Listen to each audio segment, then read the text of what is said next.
It's not about formulating any kind of action. It's about having a conversation about that which surrounds these goals and understanding that times change, things shift, and capturing those changes. I'm hoping that you all will help keep me honest with timing. This should be a great, robust conversation with your perspectives and experience that you've had over the course of implementation of these goals till today, in understanding what your recommendation would be with making any type of revisement.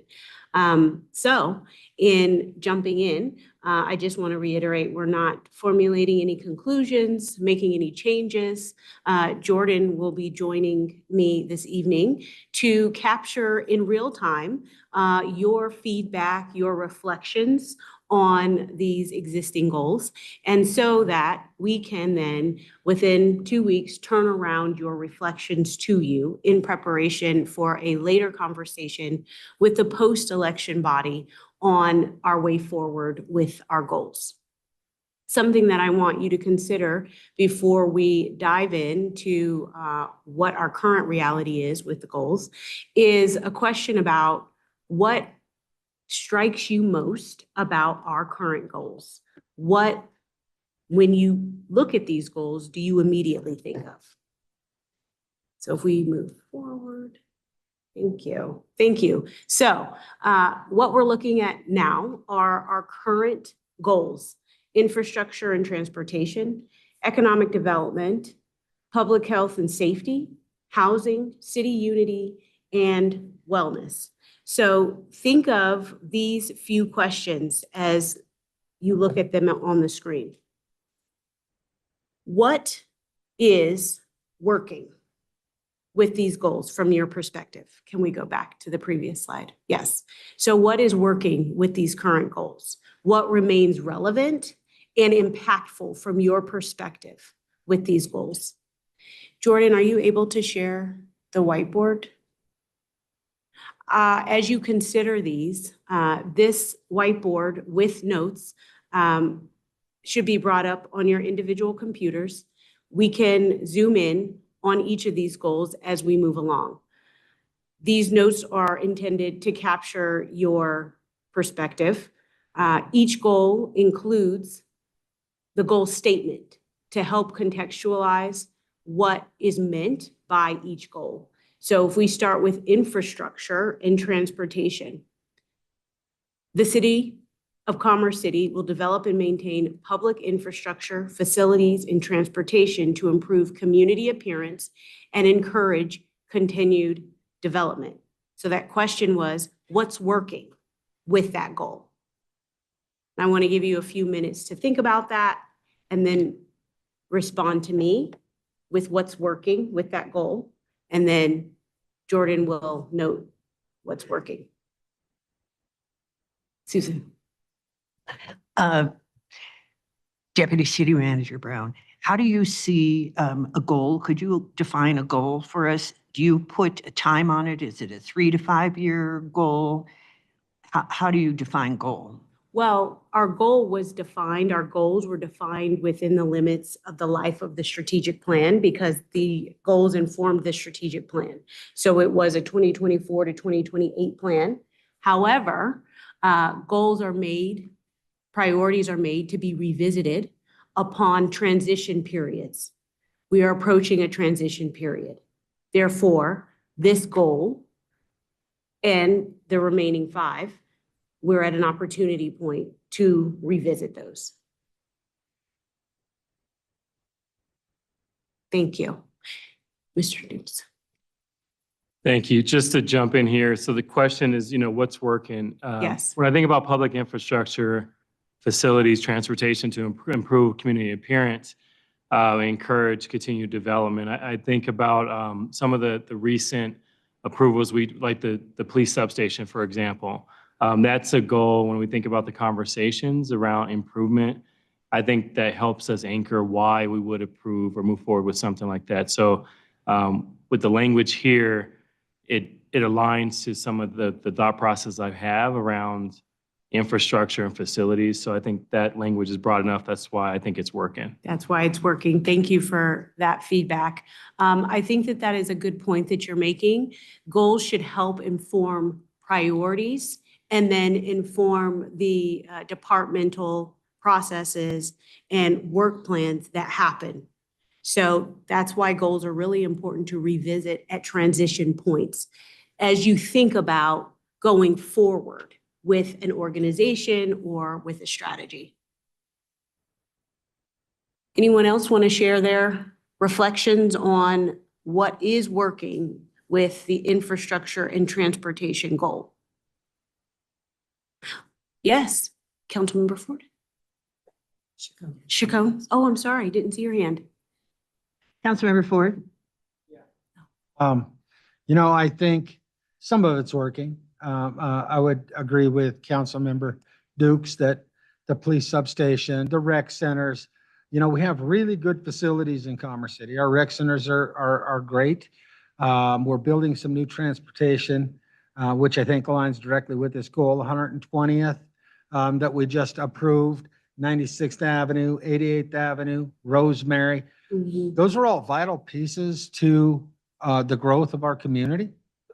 I think the one place where I think we could do a little better is on the visibility of maintenance. I want to make sure that in all parts of the city, somebody sees one of our trucks fixing potholes, street sweeper coming down their street.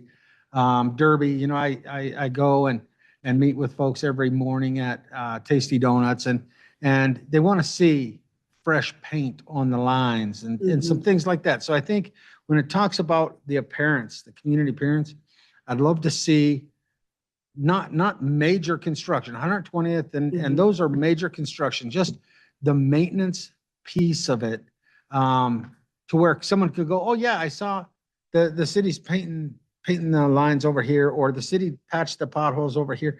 I know we focus on some of the big ticket items. I think it would be great if we could have a piece where we're shining on the maintenance side. They're doing really good cutting the weeds, the medians, that kind of stuff. But I think just that people seeing the maintenance department in their neighborhoods doing stuff, it sends a positive picture to the residents that they're getting something out of their tax dollars.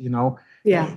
I'm getting these repairs, and lately, because we've been in a growth focused mode, I just don't think that we see a lot of the maintenance piece, the smaller maintenance stuff. Just somebody out there painting the lines for the railroad crossings, those kind of things. But a little fresh paint, man, goes a long ways. Thank you very much. And he also alluded to a later question within this goal that's going to come, what needs to be improved and why? Yeah, and I'm trying to do that in a very positive manner. I mean, we have really good people doing really good things, and I want to make sure we let their work shine. And I see those guys coming in and cleaning up. They cleaned up Derby for the Hispanic outreach event that took place down there. And a lot of people were really happy. They were like, oh, God, you see, the city was in here. They cleaned up, they swept up, and, and so maybe in some of our higher trafficked areas, we see a little more street sweeping or just some personal attention, because it's nice. Matter of fact, I just gave the city manager a survey that Denver had sent me on a homeless issue. And I think that worked really well. And I think it would be great if we could have some of those things. And you know what? Some type of turnaround that rewards those employees and says, hey, you know what? You did a good job today. People noticed. We used to have some of those things that just said, hey, you went above and beyond your job today, and someone noticed. And have some programs that really help our employees here. So Make them feel good about the jobs that they're doing. So from what I'm hearing from you is you believe, all in all, this goal is helping us stay focused, results-driven Yep. for the future. And for me, infrastructure, transportation, that's just going to be an ongoing goal. I don't know how you could ever get rid of transportation infrastructure. It's part of the main duties of this body is to make sure that we have good roads and clean. And the one piece is that appearance piece. So that's And- not missing, Yeah, that appearance now. piece, yeah, is a big part of but that it's a goal. big part. Okay, Yeah, that's what I see right off the bat. Thank you. thank you very much. Anyone else wanted to contribute to our conversation around infrastructure and transportation? Yes, Councilmember Teeter. Yeah, I'd just like to comment on transportation wise, just looking back over the Wait, years. hang on a minute. Oh. I don't have you on the screen, and Councilmember Chacon has had her hand up for quite a Oh, while. I'm sorry. No Go problem. ahead. My fault. Okay, thank you very much. I'm Mhm. going to call on Councilmember Chacon and thank everyone for raising their hands. We'll get the rhythm here. It is a study session meeting, not a normal meeting, but we'll try and share space. Councilmember Chacon. Thank you, Mayor Pro Tem. I think some of the biggest things that have been helpful is also partnering with the county, with the state and CDOT, and actually making sure that this is implemented for the long term. I know that we've lost a lot of grants. I know that there's been a loss to especially clean transportation. So I think it's going to be really key moving forward that we recognize, because we're that transportation city and it can't all fall to staff all the time. We don't live in a bubble. What are other options? And I'm actually seeing in some spaces, especially in more developed residential spaces, it worsening when it's coming to transportation, especially off of 112. We still have the same issues of railroads with even more traffic. And now with the quick trip that's going in, how are we looking at those places as literal intersections of cumulative impacts for certain communities? So I would appreciate more work with the county, especially when it comes to making sure that when we're prioritizing certain projects, not only are we concerned about making sure that commercials going through, but what are the impacts on the community locally that have to flow in and out? And is that reflected from city staff as well too? Thank you for offering that reflection.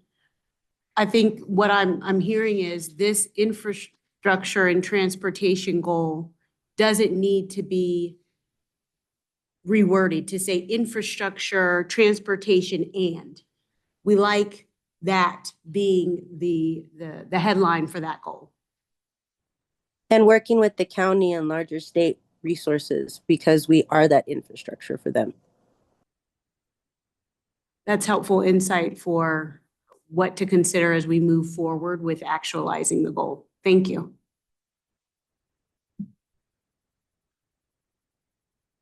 Councilmember Teeter.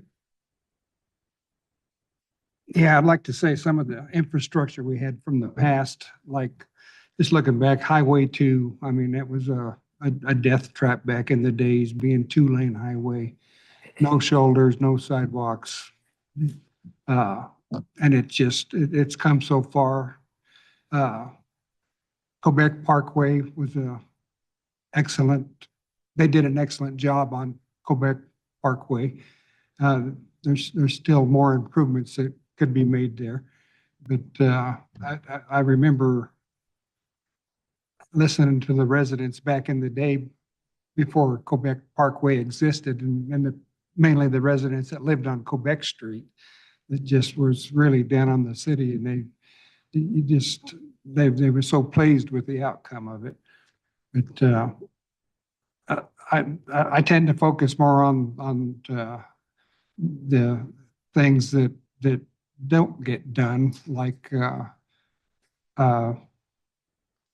well, some things do get done, and I appreciate the city taking care of those sidewalks on Dahlia Street here a couple of months back underneath the Herb on 56th Avenue Bridge, but there's other places like around UPS. That building's been there for, I don't know, has it been there for 50 years or 40 years? it's been there a long time. You would think it would have sidewalks around it.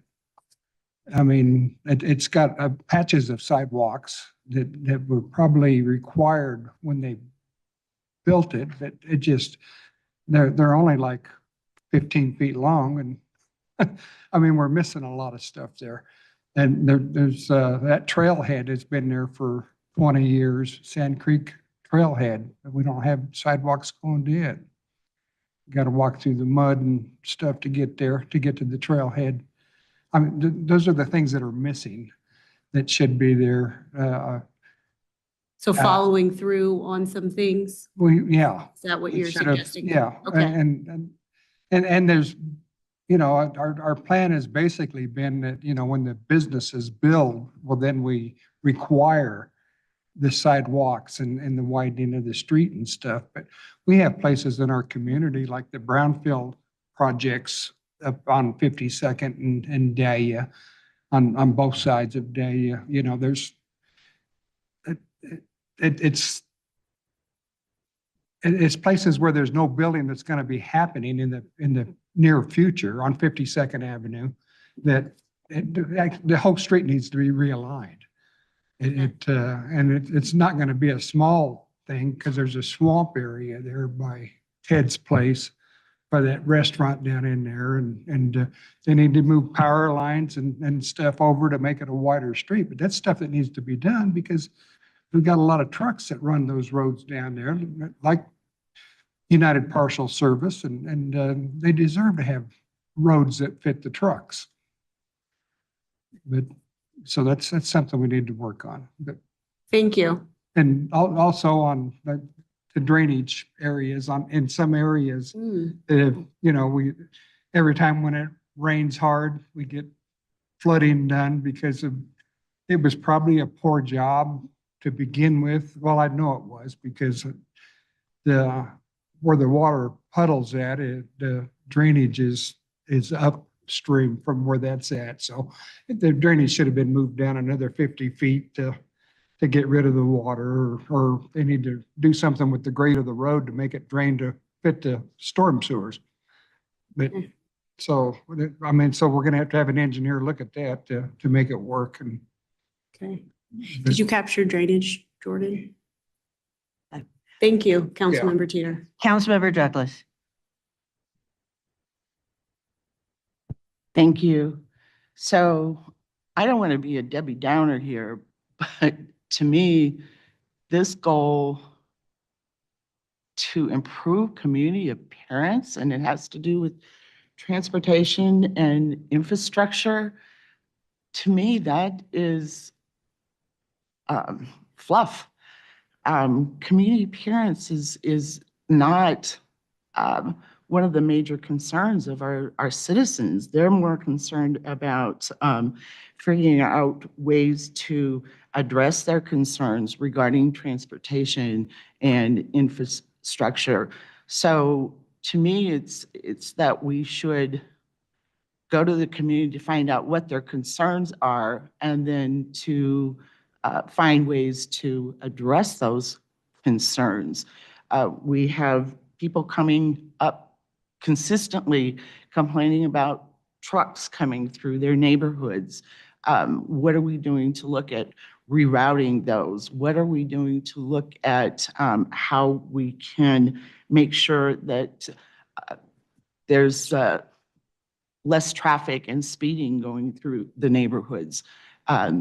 Looking at how we can set up some kind of enforcement so that people are deterred from speeding through neighborhoods. So to me, I'm not really happy with this goal, and I think it needs to be readdressed.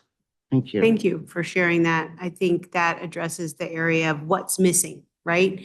That would better reflect today's priorities or community concerns. Thank you for adding that.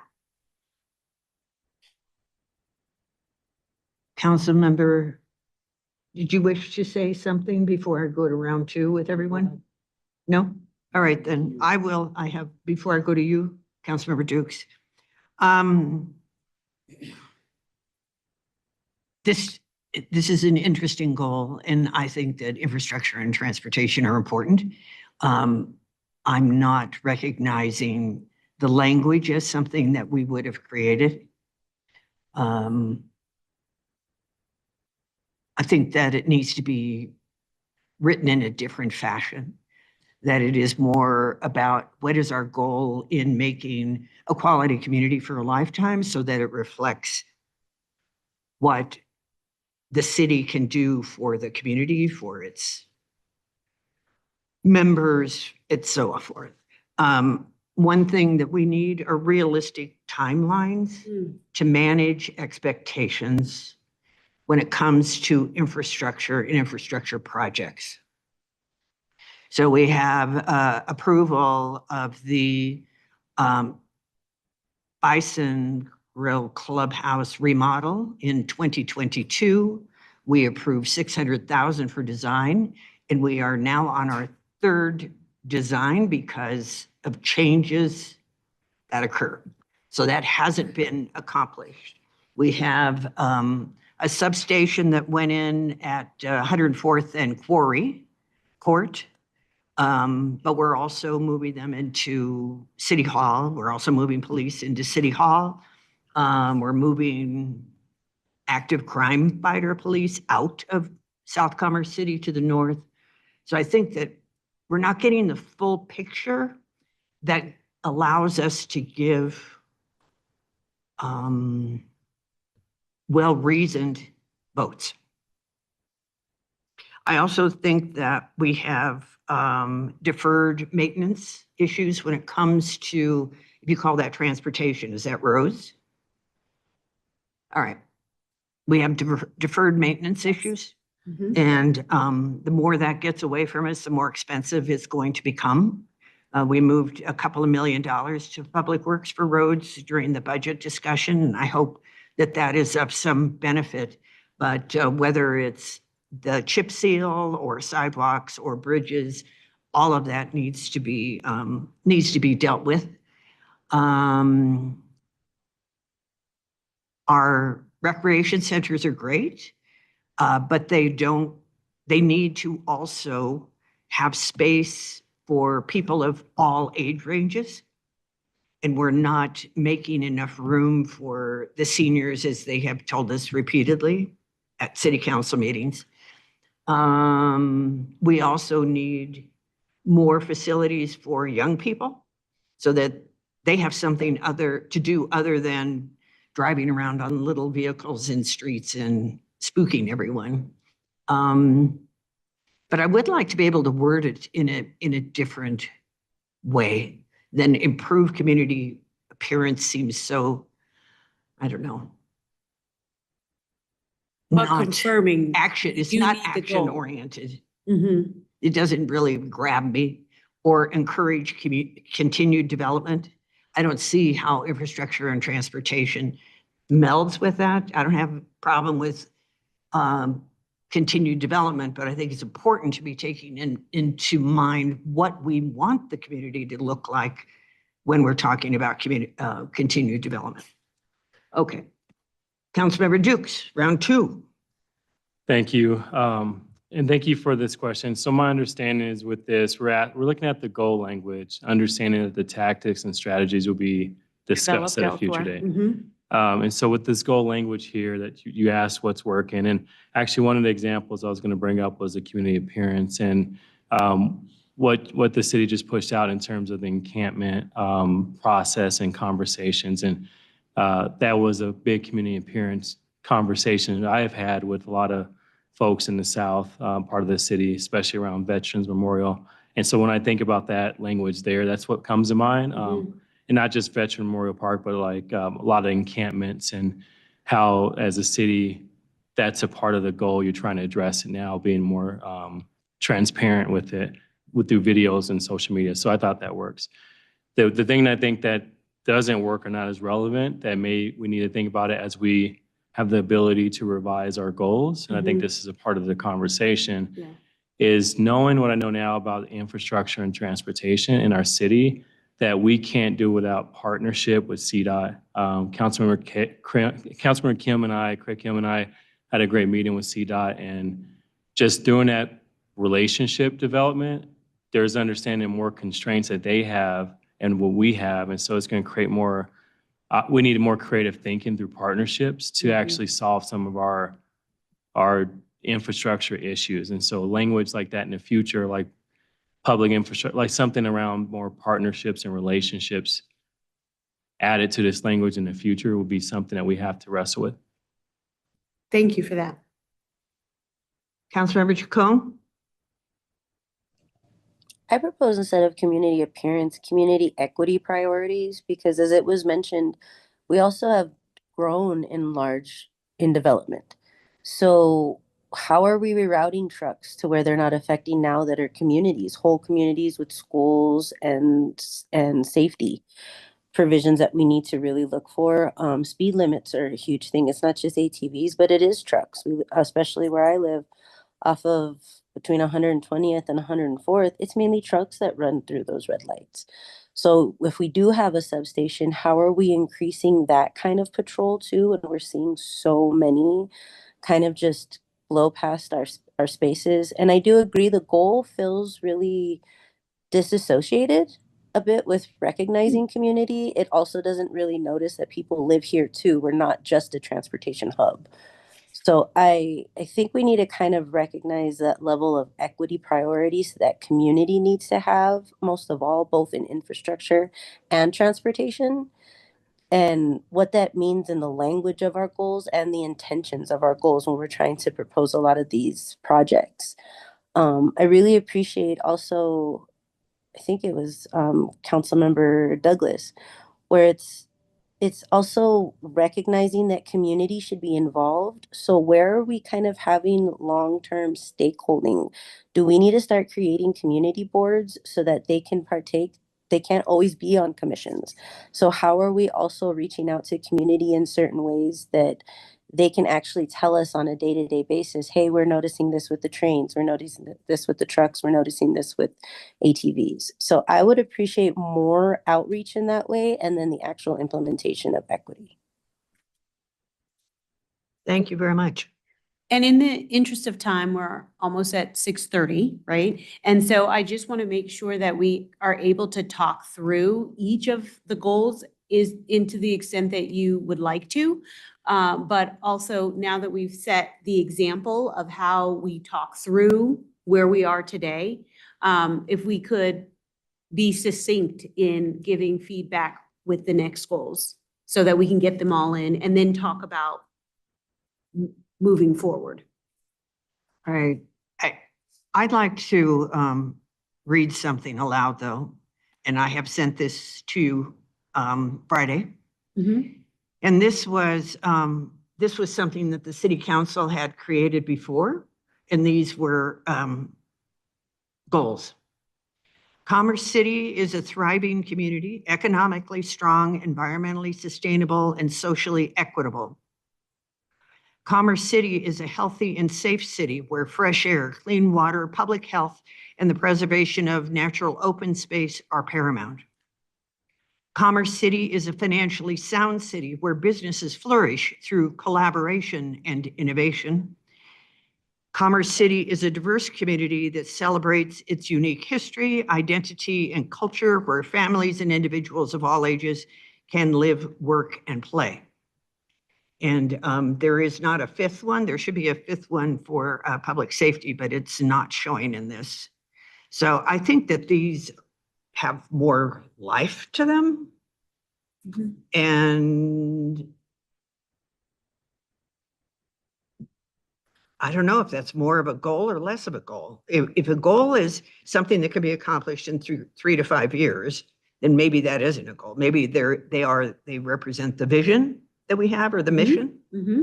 But Correct. these are words that have life to them in a different way than these do.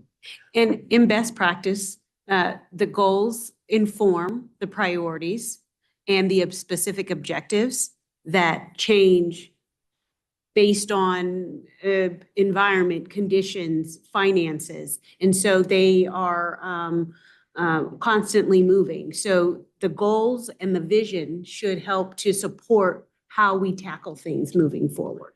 Ah. So thank you for sharing Yeah. that language. All right, that would make sense. So everyone, should we put ourselves on a clock? I can time it so that, And if would you, that be easiest? It's still seven of us are here.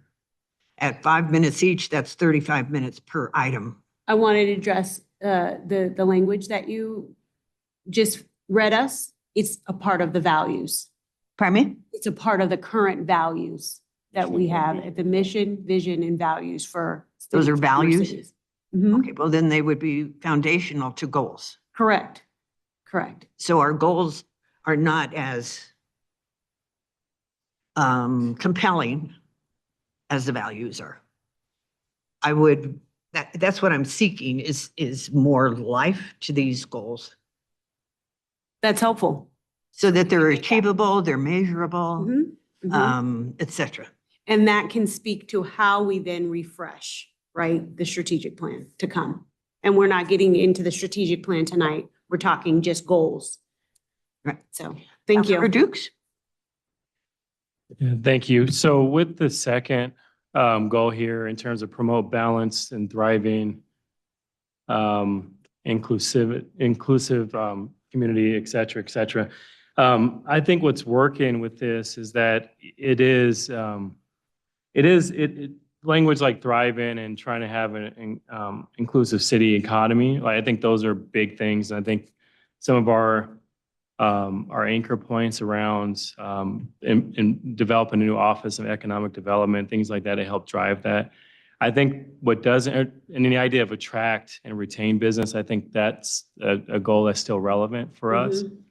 For what doesn't work for this goal specifically is the idea of promote. I think that we have to think about promote and develop, or something on the front end, because we have a lot of conversations in the past where we were at as a city, but there's still a lot of need to develop and even replicate or magnify some of the work, because there's some foundational things that haven't been here that we're developing, as you all know. And so I think that's something that maybe we need to think about in the future To goal. address.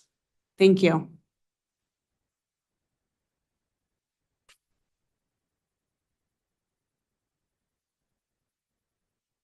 So we've incorporated into our conversation now economic development goal.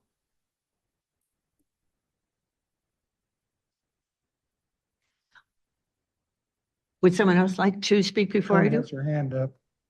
You have, oh, she certainly does. Thank you. Councilor, thank you very much, Councilor Thank you, Teeter. Councilmember Councilmember Teeter. Chacon. Yeah. Thank you, Mayor Pro Tem.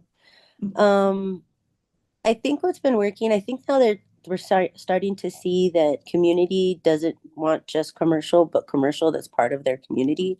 So those local small businesses. But I think one thing that we really need to start highlighting more is attracting hospitals, higher education, looking at how we can be transformative to serve different forms of both infrastructure and prosperity in our community. I think it'd be really helpful to think more of libraries and other spaces that we can start attracting that hold community locally, so we can have convenient spaces for youth or olders or elders, or just communities that want to be able to rent certain spaces. And how we collectively look at it can be prosperous too. It attracts more small businesses that'll serve those communities that want to stay in those spaces. So I hope that we look at this as more intersectional, not just always just economic and industrial development, because there's so many tiers to it of small business and infrastructure that we can add in and can replenish a lot of leakage that we see. Thank you. Anyone else? So we covered with economic All right, development. then I like economic development's wording also. That You makes like it? sense. Is that what you Yeah. said? And I think that some things that are working is that we have quite a vibrant economic development department now. I have every confidence that they're going to be very helpful. They have a very difficult job. But I really appreciate all the efforts that they're making. I agree that we need to broaden our focus beyond industrial. This is an uneasy relationship we have. I've talked about it for the entire time I've been on city council about industrial being built next to homes and that we needed to get away from that. Also, roads and having industry travel down roads that are next to homes. That's challenging as well. Taxes and fees, what we are charging and whether they are barriers. We really need to delve into that more deeply, whether it's retail taxes and fees or development fees, impact fees, that kind of thing. I'm not totally comfortable with where we are with that and needs more understanding about it. When we had the Blue Ribbon Economic Development Committee that Councilmember Douglas and I did, there was a lot of great information that came forward from the businesses who participated for those 9 months. And we still haven't made great use of all that information yet. And that would be worthwhile to do as well. And mostly it was things that are barriers to them that they would like to see overcome.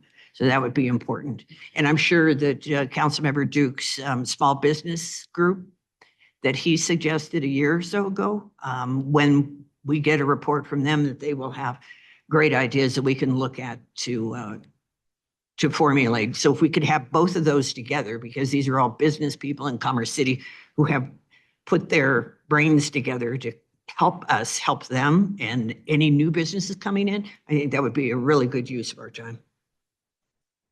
Thank you. Councilmember Teeter? Yeah, we got a number of brownfield sites in our community that are now clean. And they've been out of commission for a number of years, but I was told from Bill Akins when he was working for us that they are now clean. And I think we need to start promoting these sites figure out what businesses would fit in there. But I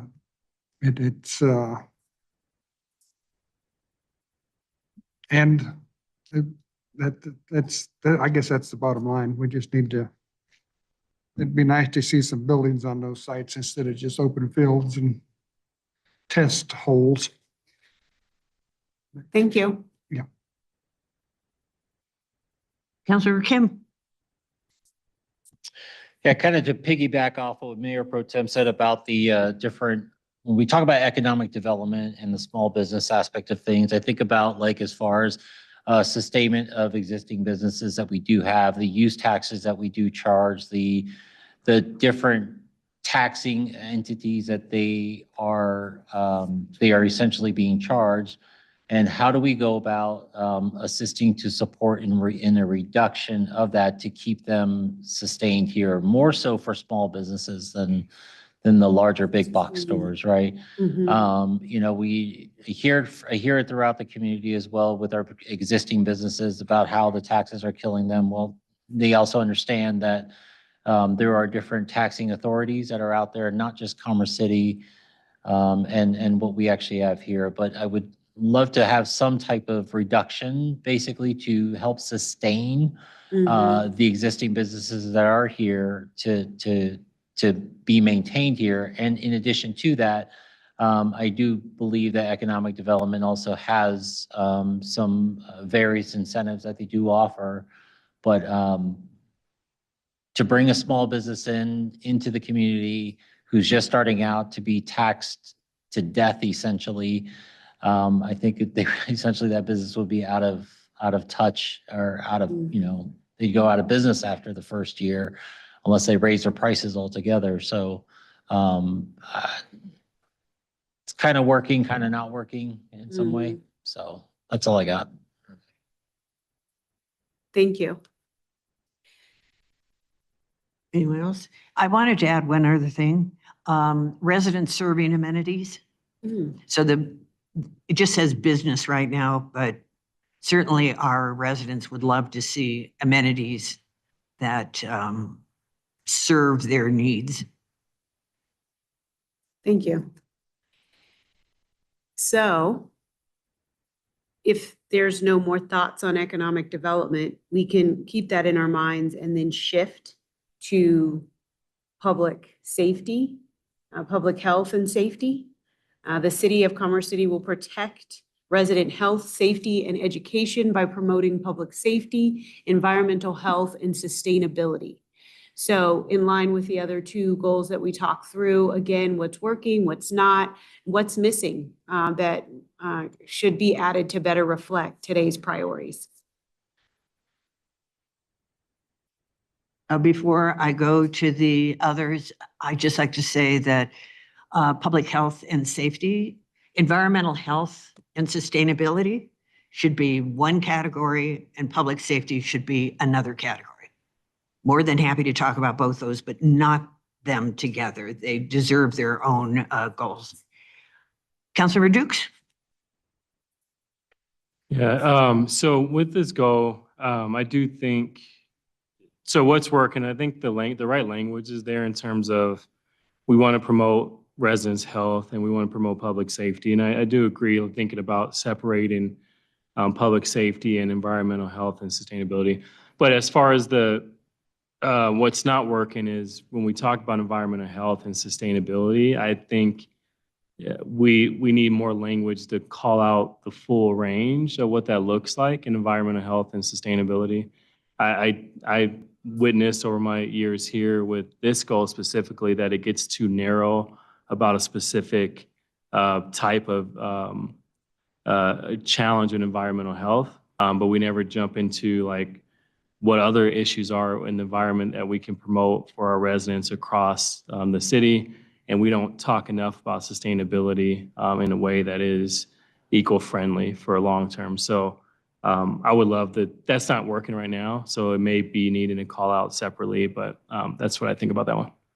Thank you. Sounded like we have some Councilor Kim? consensus. I agree with what Councilmember Dukes has said as well. I think also in addition to that, with regards to the environmental health portion of things, I think we need to have a true collaboration between city and partners that are out there within our community. Again, for number one, mainly to collaborate and to be able to figure out, to be better transparent with what those entities are doing to promote promote a more healthy Commerce City. I look at public safety, as I told one of the officers before too. I look at it from a business perspective. We have a great police department. Obviously, unfortunately, they are short by 50 some odd staff members, or 50 officers or so right now. But the fact that we do have a council that does support them, that does, provide them with what they need, I would hope that at some point in the future, we would see more, potential trainees or potential other, experienced officers from other cities saying, hey, Commerce City is the place I want to go to because they have X, Y, and Z. They have all this different type of equipment out there. And I think that's something that I would say that we're a little bit more advanced than others. And I would also say that, CCPD is amazing overall. So those are my thoughts. Thank you. Thank you. Councilor Chacon? Thank you. I appreciate Mayor Pro Tem kind of having that defined line between public health and environmental health. And it's environmental health equity actually is a way that we can describe it. It's literally in the EJ Act for environmental justice. And then it's recognizing one aspect of it one is for safety, for public health and safety.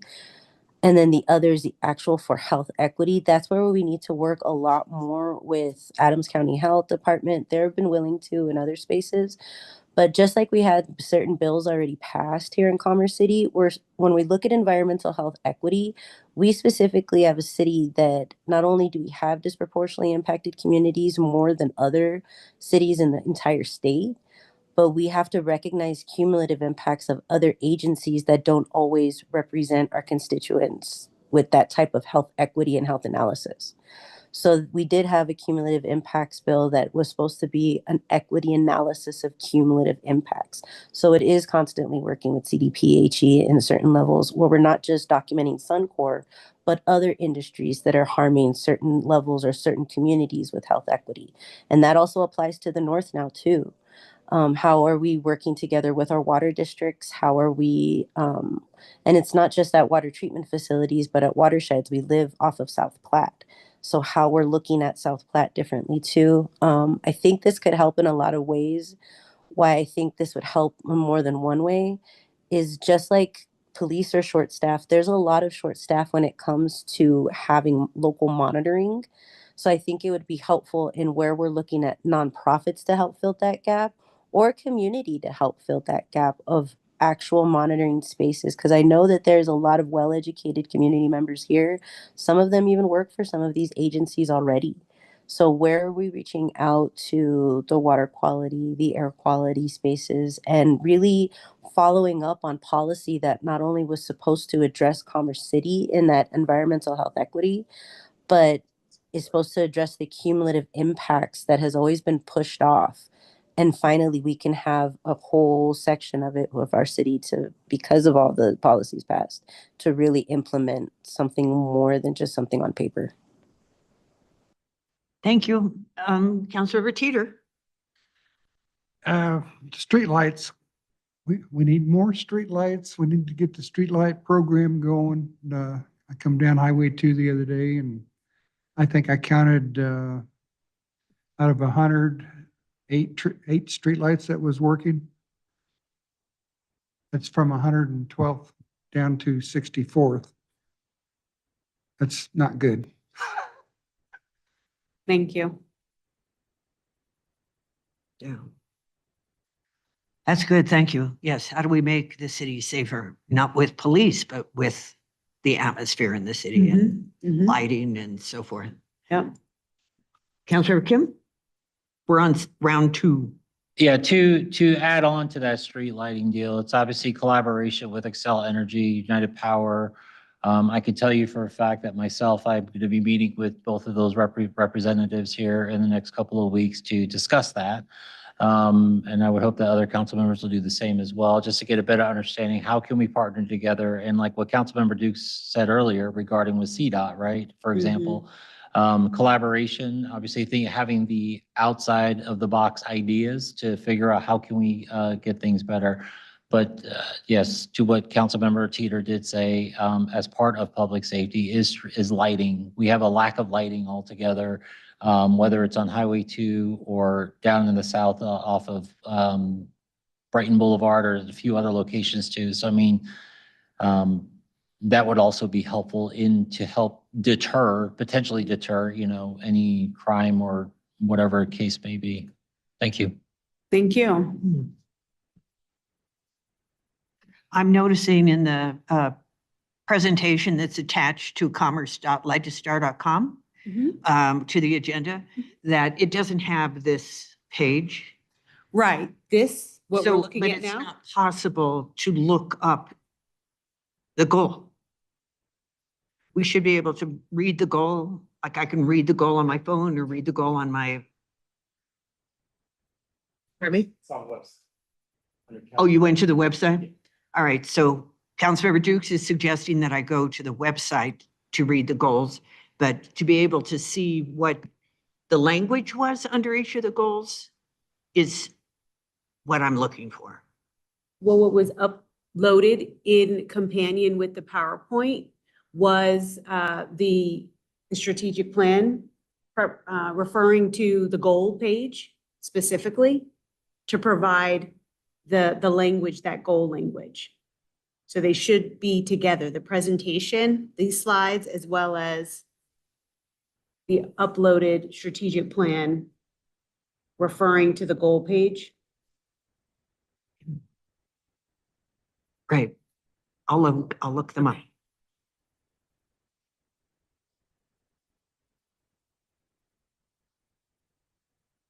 And what I was referencing is This page?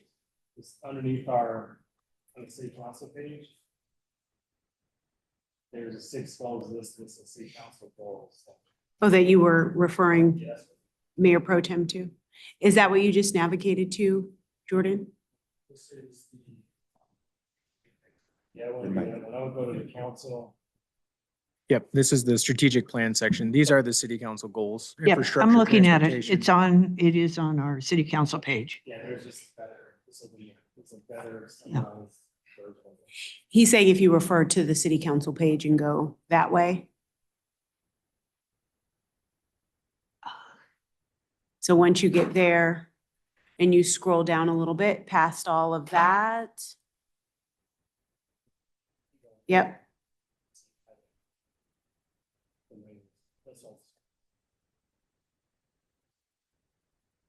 Develop, maintain those bullets. Yeah. If you want to quick. All right, we can go to the next one, housing. So the goal of housing, the language, the city of Commerce City will address the full spectrum of housing needs, encourage sustainable development, and protect residents through enhanced oversight and balanced residential growth.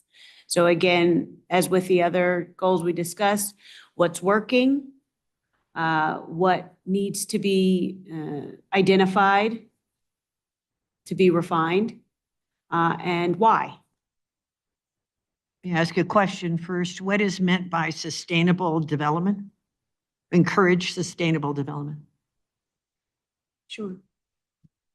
So at the time when that was developed, there was a concern that the growth that we were experiencing was sprawling, occurring in areas where the necessary dry utilities, wet utilities, roadway infrastructure would further overtax the existing system. So trying to approach growth and development in a smart, structured, or sustainable, as some of the key buzzwords in the planning world, approach. Hence, that's how that was layered within that context. And how does that differ from balanced residential growth? So I think when you have balanced residential growth, sustainable growth is looking at where the infrastructure there. Balanced residential growth is ensuring that you're having a mix of the different typologies that will be able to accommodate the various demographics, both age and generational or demographic wise. Thank you. Councilor Dukes? Thank you. So for this goal, I think the language works and it aligns to a lot of the actions we already taken place for the last couple of years, whether we had our housing needs assessment. We've talked about oversight and importance of it. I think the thing about sustainable development, we may need to talk more about that specifically in our parts of the city that are already built out. And I don't know if it's like infield discussion or things of that nature. But that's what's not working. Sometimes we only think about growth in the northern range and we don't think about the life cycles of neighborhoods. And so I don't know how you put that in this goal yet, but that's something that's not working. We can call it a little more. Thank you. Anyone else? Councilmember Chacon has her hand up. Oh, Councilor Chacon. Thank you. I'm actually surprised in the definition that, especially for like enhanced oversight and balanced residential growth, there's no affordable mentioned. I think Commerce City again is at that really interesting intersection of where the last kind of affordable space and at the same time dealing with houselessness, families living in cars. So how are we looking at the local control about what we can actually do or what we need to challenge the state to help support? There is no real affordability anymore. We're talking about houseless relatives. There's no local shelters, and all cities around us are all closing down certain spaces.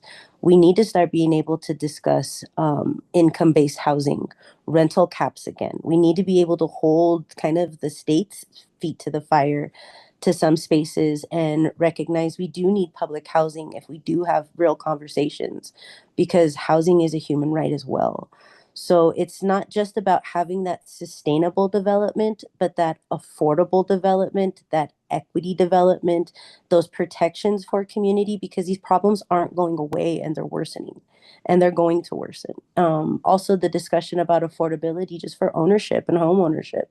We're seeing that more and more of kind of development being rental driven. So how are we looking at long-term ownership, both in the north and the south, for low-income families, for affordable housing and incentives that we need to, again, hold the state's feet to the fire to have at the space, that if we are going to be that service community and people live here, they need to have their housing needs met. Thank you. Counselor Kim? Yeah, to Councilwoman Chacon's point, to me, I think AMI is not working. When you go AMI, typically you see developers go between 70, 80%, sometimes 80% AMI based on what the county actually has. I mean, how is that really affordable? Income-based would make it affordable. That would be great if that's something that we could do. Or at least try to request or recommend to the development community more. Thank you. Thank you.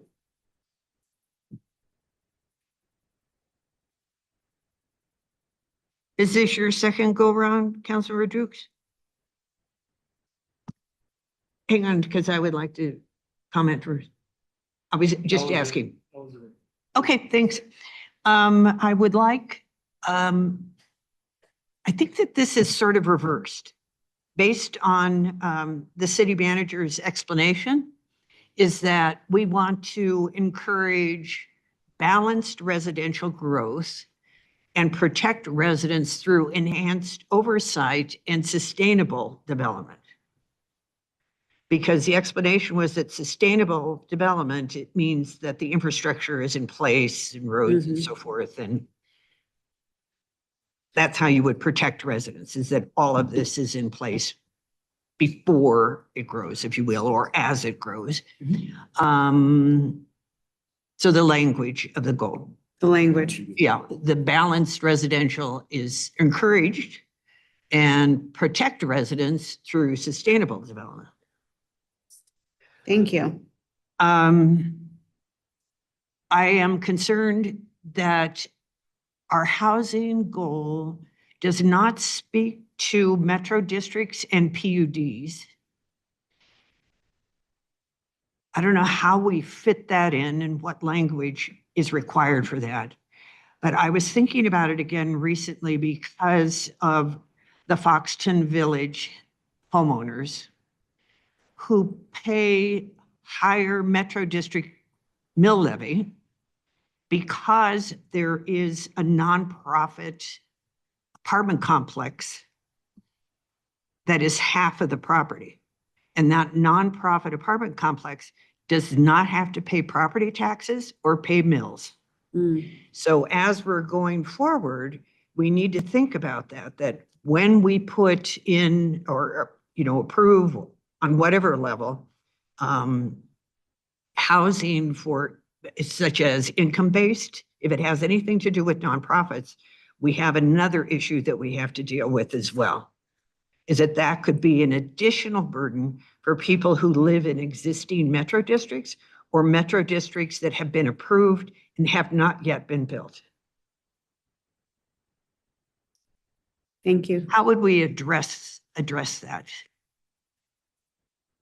In the goal, or what's your In the clarifying goal, question? I would like to see it, that somehow we need to be able to protect residents through enhanced oversight, maybe? Could that be key to it? It could speak to refined goal language. Well, you can't have more housing if Mhm. the housing is going to burden the people who are already paying off the bonds. And the Well, folks who are paying off the bonds will not be getting help from certain types of housing. we don't want tonight to get into the specifics about how we are going to do it. Remember, this is about identifying the what and the why. And so we're noting that to then revisit in our conversation later about the how. So you're getting into a how. Okay, then I would just like to say then it's not working Thank you. to be able, to have a handle on that. Yes. To make certain that one group isn't excessively burdened. That's helpful. Thank you. And Jordan noted it. And so when we synthesize this back to you, that will be identified to help further that next conversation. Yeah, I think that's important because most people don't think about that because they Okay. haven't had the experience with it. Thank you. Councilmember Douglas? Yeah, this more or less has to do just with what you were just talking about, and I understand it has to do with how, and I was going to say that this is much more complex, and it's an issue that's going to have to be addressed at the federal level, but I wanted to say that Dominion is that apartment complex that you were talking about, but they are a for-profit organization. They are not nonprofit. They are just using LIHTC as a means to not have to pay taxes. And so that's how they got out of it. I know that I'm going off on a subject that is not really pertinent to the goal, but I wanted to take the opportunity, since the subject did come up, to clarify what was going on there. And so it's a great benefit for the developer who is putting that in there. So we do have to have oversight over the developers so that we can deliver the housing products to our residents that they need. And that's going to be the how, but that's going to be a big subject. Thank you for your contribution. Thank you for clarifying that. I should have known. You would know because you have expertise in that area. Thank you. All right. Is that it on this one, everyone? Okay. Okay. So sliding over to city unity and wellness. The City of Commerce City will promote city unity and support our diverse community by encouraging community connectivity, fostering civic pride, and improving resident health and wellness. So what's working, what's not working, what should we take under consideration with any refinement? And why? Councilmember Douglas?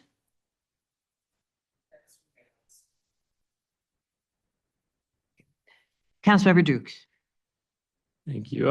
So for me, the actions, the language in here and our actions show that this is working in terms of we have so many events across our city that promote unity, or so many events that are supporting our diverse community.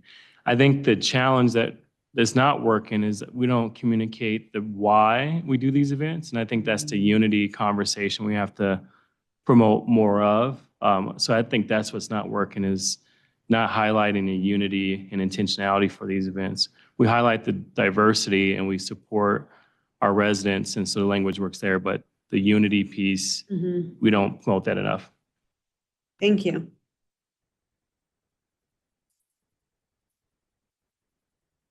Okay. Councilmember Chacon, I think. Councilmember Chacon? Thank you. I do see the city striving to do a lot more culturally sensitive and trauma sensitive events, and I think that's incredibly powerful. I think it would be helpful to follow up on a lot of the proclamations that we've done as well too, to kind of challenge not just having community unity and wellness, but education, giving resources if you're seeing certain things going on in your community and you want to be able to help or support. Here are local nonprofits or other cities' nonprofits that would like to come and work with Commerce City. I think that would help a lot with resources and education overall. We've done proclamations on climate emergencies. We've done proclamations on MMIR. We've done proclamations on even domestic violence. But are we following up on that with levels of education that can be transformative and trauma sensitive with nonprofits that might already be doing that work? I think that would be really helpful to city staff to also maintain that type of constant education and relations. And I think that this community itself also, we'd be surprised how much has their own expertise too. Thank you. Thank you.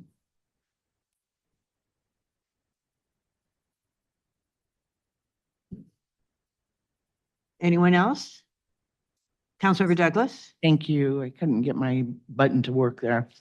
I would also like to see something regarding connecting our community members to resources, because that's a big part of it.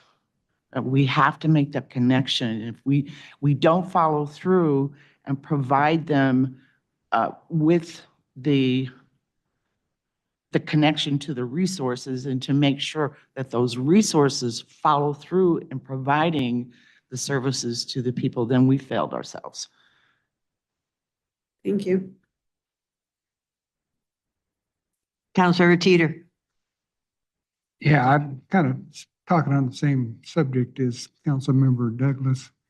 But after we have these resource fairs and stuff, I think we need to communicate or advertise with the public of what successes they were and what was offered. So that some of these people will see what they missed, that the ones that didn't show up. But same thing with the parks and rec, as far as our bringing in our different Harvest Fest and these different things that we do. We need to do a little bragging after the fact, put the word out to the public on what they missed. Thank you. That's all I got. Very much. Mhm.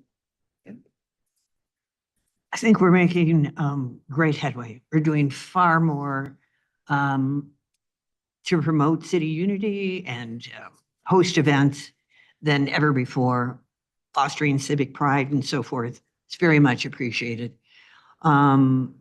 Improving resident health and wellness, the well-being team.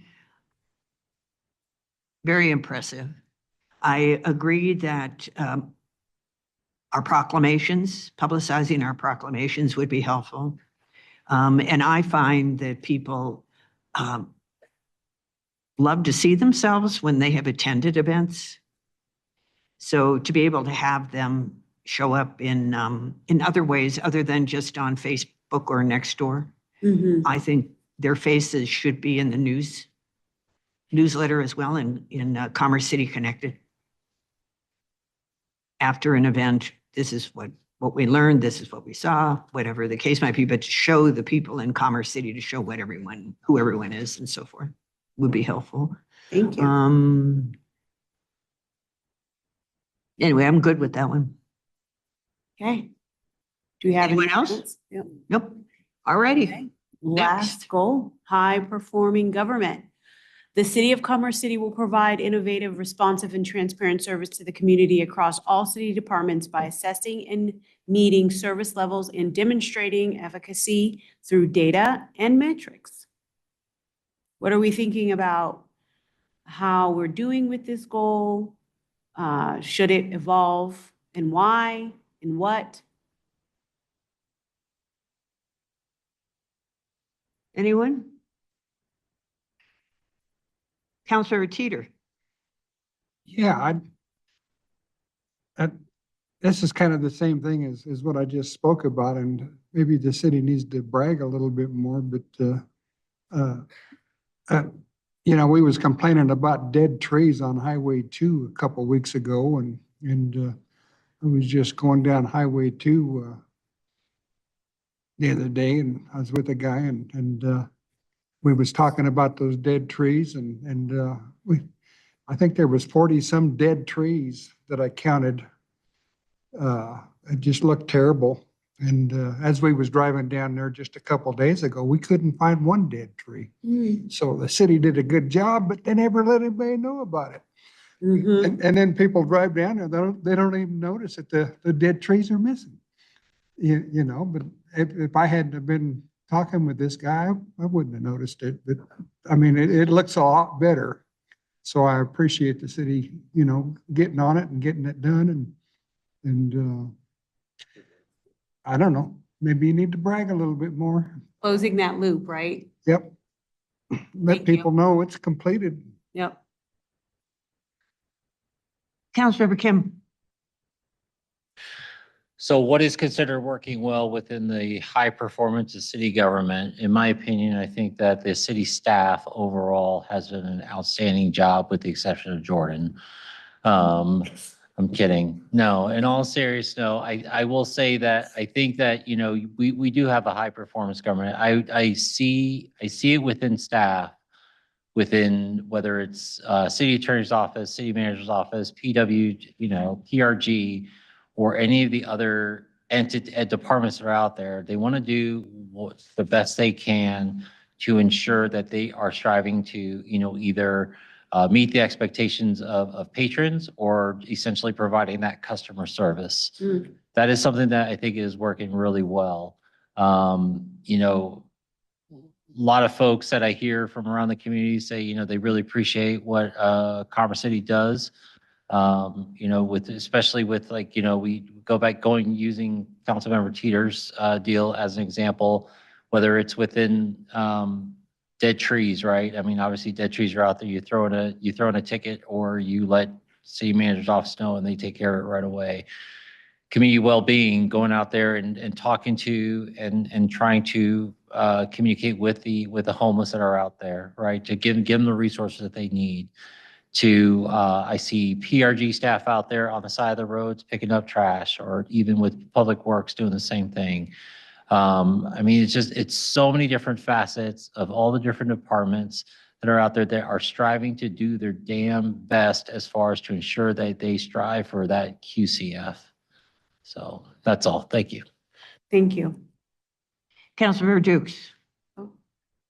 Thank you. So just to piggyback on Councilmember Kim, the actions behind this in terms of a high performing government it's really evident, especially from all the departments that from Jason down to everyone that is a part of the government here at the City of Commerce City, which we're really fortunate. And I don't think we highlight that enough of the work we do and the effectiveness in which we do, and even the complexity. When we think about innovation, I think people, I wish we could figure out a way. Me being a former city employee at another city, innovative isn't always these big shiny things like Apple, but to get things done, it takes a level of innovation that people never see, just to make a contract, just to find shelter for someone and so maybe sharing those stories a little bit more somehow would be great to highlight, like innovation in that sense, because it's problem solving, and that's what city employees do every day, in and out. As far as the goal language itself, I think it could just be reworked in some form or fashion, because when I read it, I see the header, high performing government, but when I read the language, I don't know if it's the right language to really describe a high function or high performing government. It talks about some good buzzwords in there, but I think we can rework it to, even think about evidence-based decision-making or evidence-based mindsets, or things that get to the idea of data and metrics, which I understand that part of it. The other piece I think that's not working is that as we talk about high-performing government, and we talk about the successes, we can lead our council meetings more with some of the data-driven decisions and data-driven programming. As we do presentations, as we share, that can help be a ripple effect to the community around, here's what we're talking about today, here's what the data shows, here's what's effective about this, and then here's the decision we need to make. So we can lead more with that. Thank you.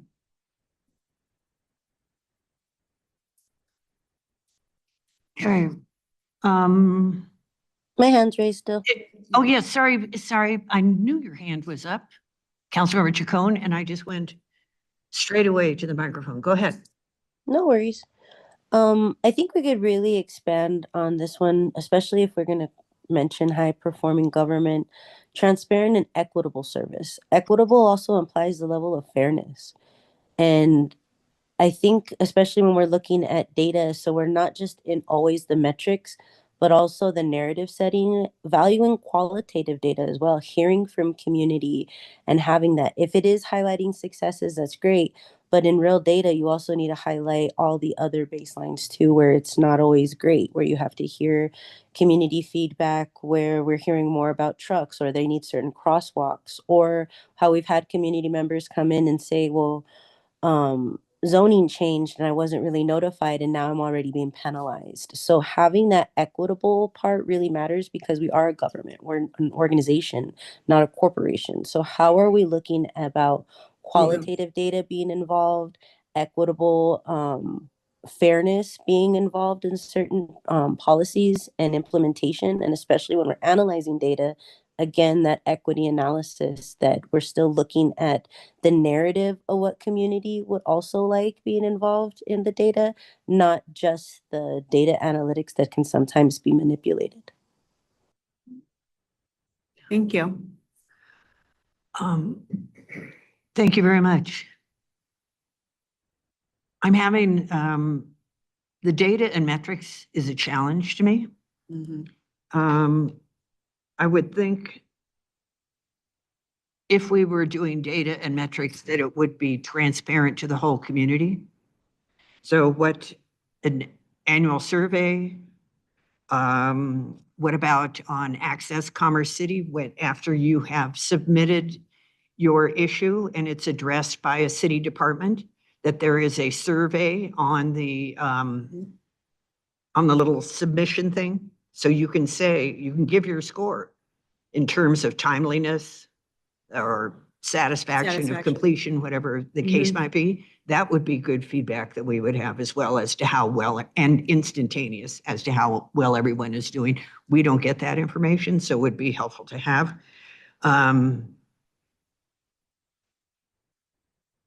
It reads, I'd like it to read more in terms of, have more emphasis on responsiveness to the community. It reads more like an operations goal. Which I think the city manager would like this goal, because this is what the city attorney would do in order to determine whether their staffs are functioning properly.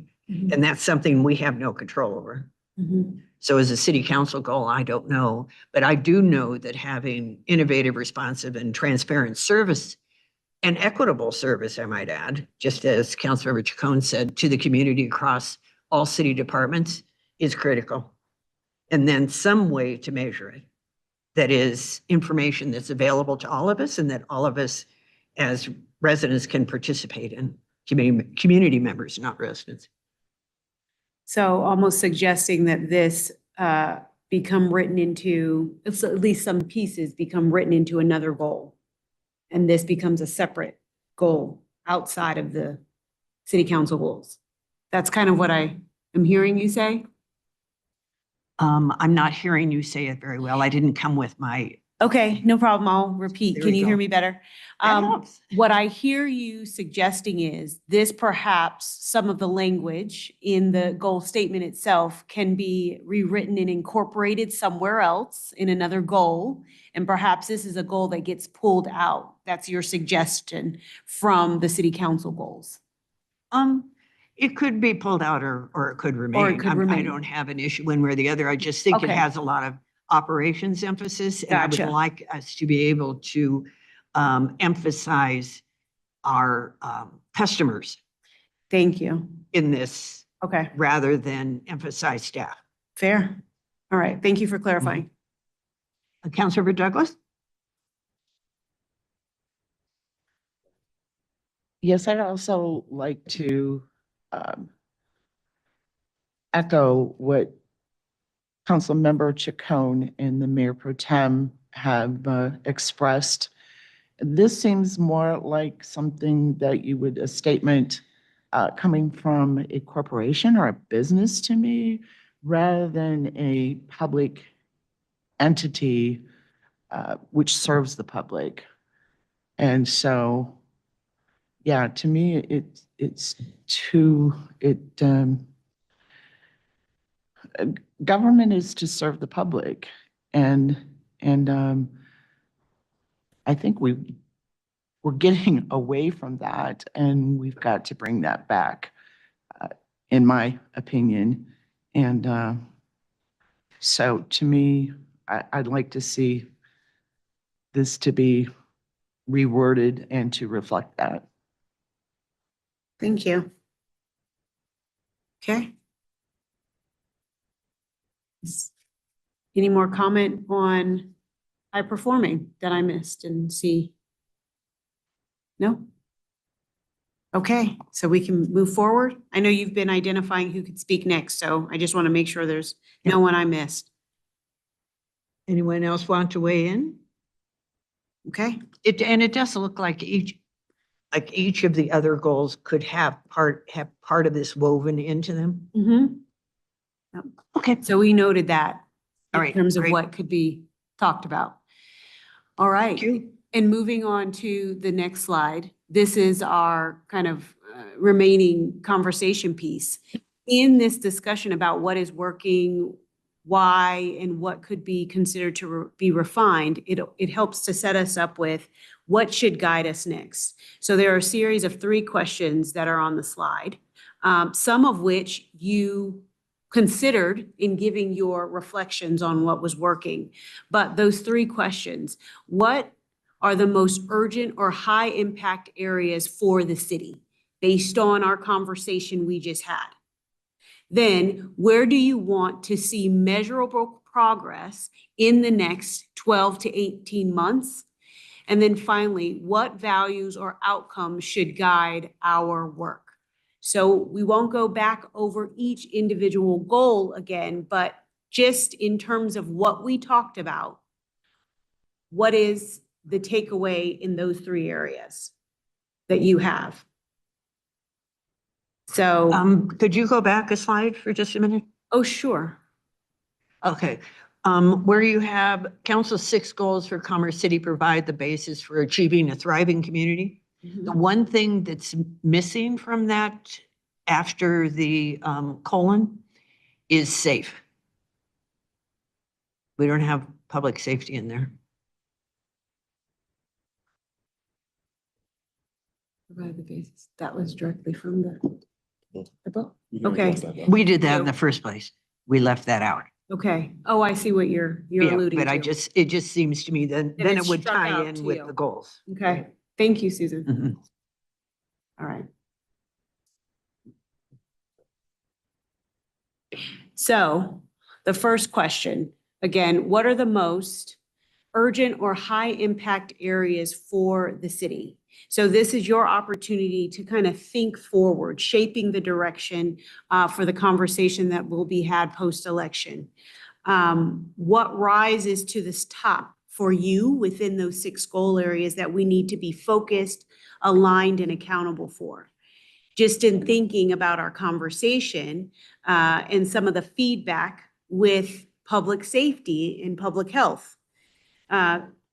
Councilmember Chacon pointed out that, and Councilmember, I think Douglas and Mayor Pro Tem pointed out, there needs to be a separation between public health and public safety, a rewording of how we want to characterize public health, because it's in the current goal, it's dense. And so that could be a perception from Councilmember Chacon that that's an urgent need. So that's an example. What's a high impact, urgent area for the city?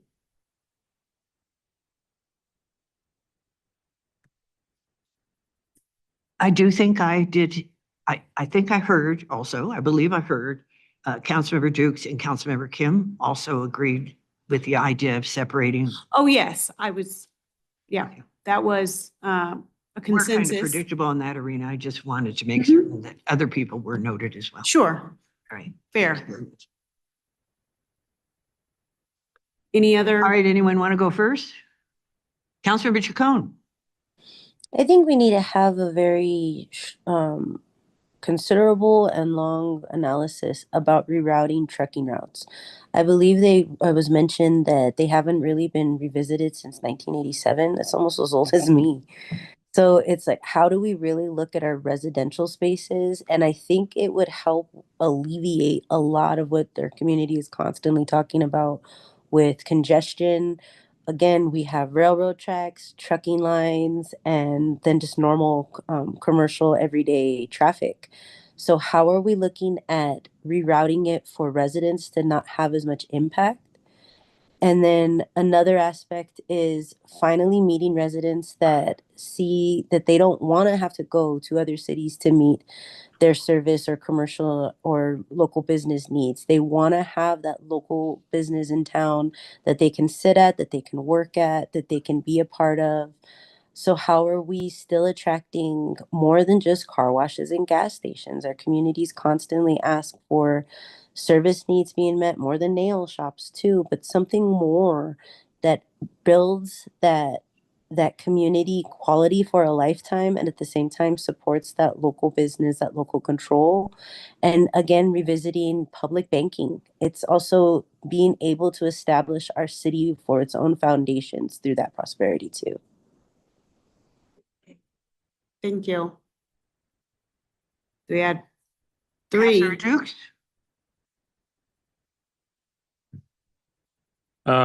Thanks for the question.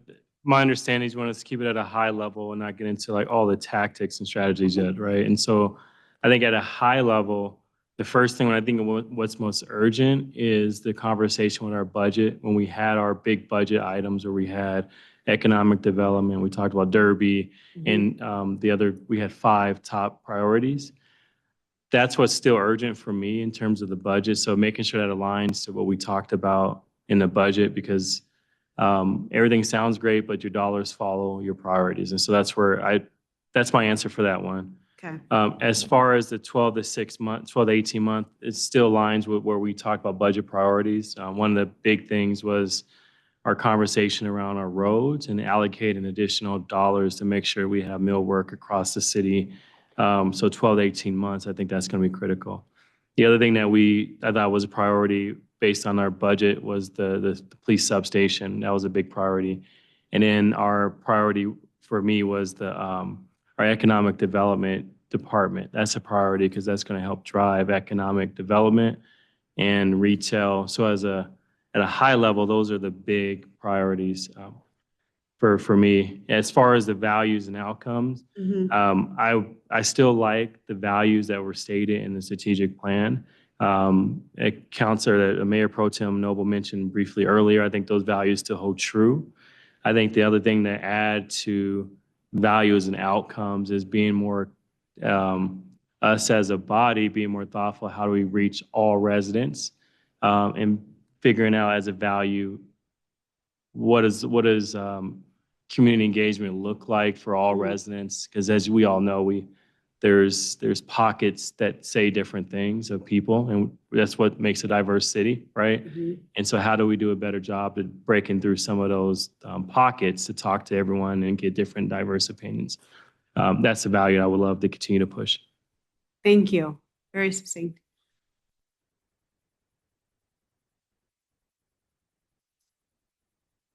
So going back to that question, what are the most urgent or high impact areas for the city?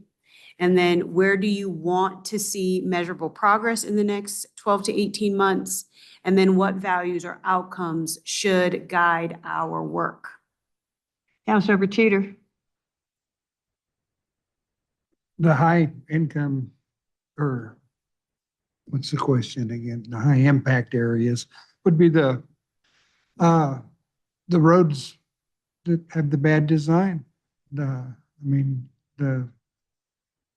water and mud in the middle of the street every time it rains hard is not good. Those are the areas that need to be cleaned up and redone if necessary, redesigned, whatever it takes. They're not working and they've been there forever. Okay. And I guess I wanted to speak to the rerouting the trucks, but that's not in this question, so I'll wait. Okay. Well, we started it with this question. If you want to hit it efficiently like Councilmember Dukes, you can do that as well. Well, we got a couple of council people that want to reroute the trucks, and it's my thinking that rather than reroute, we need to build the roads so that the trucks can drive safely on them.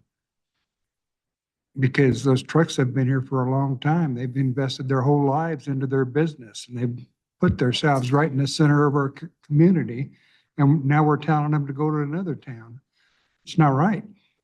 Well, I appreciate the perspective here, right? You said, our Councilmember Chacon spoke about rerouting and you said rebuilding. That's a different way in which we look at that. And so noting both of those for our continued conversation will be important. Different perspectives. We Thank just you. need to make it safe for everybody. Make it safer. Got it. All righty. Most urgent or high impact areas for the city? Mm-hmm. Is that within the city? Yes. Topics,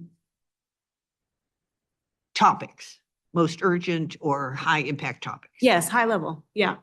Yes. Still haven't solved the retail development problem. So that's the high, okay, got, understood. Mhm.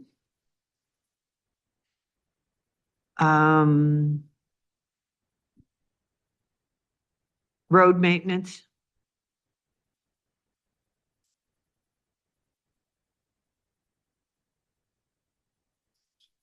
Completion of capital projects. And technically, I would love for the city council to get every, say, 6 months, a status report on every capital project. So a spreadsheet, we would know where it is in progress, what's been paid for, what's coming in, what hasn't come in yet. I believe these design plans wind up taking sometimes 9 months to a year. Mm. And then by the time we get that plan, it feels like we've discussed this a long, long time ago. Okay. And things don't seem to come to fruition because of that. If we had a way of being able to see what the status was of the project, would be extremely helpful. Okay.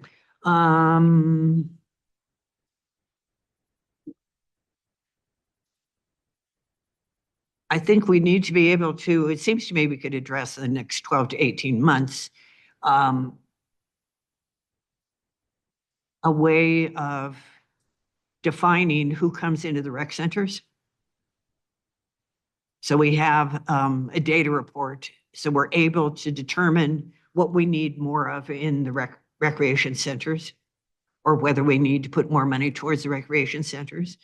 The seniors who use the recreation centers believe that there are not enough classes or not enough teachers for them, and so they're turned away.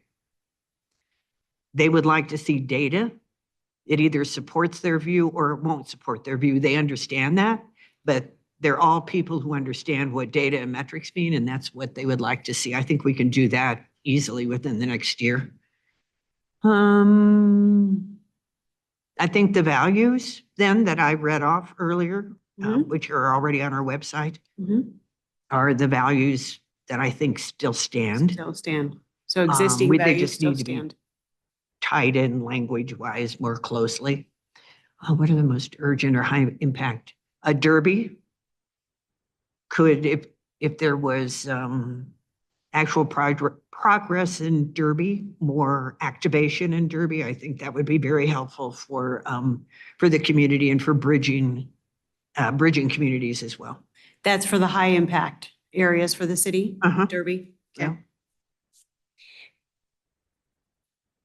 And can I ask about the statement, regular updates to council on capital projects?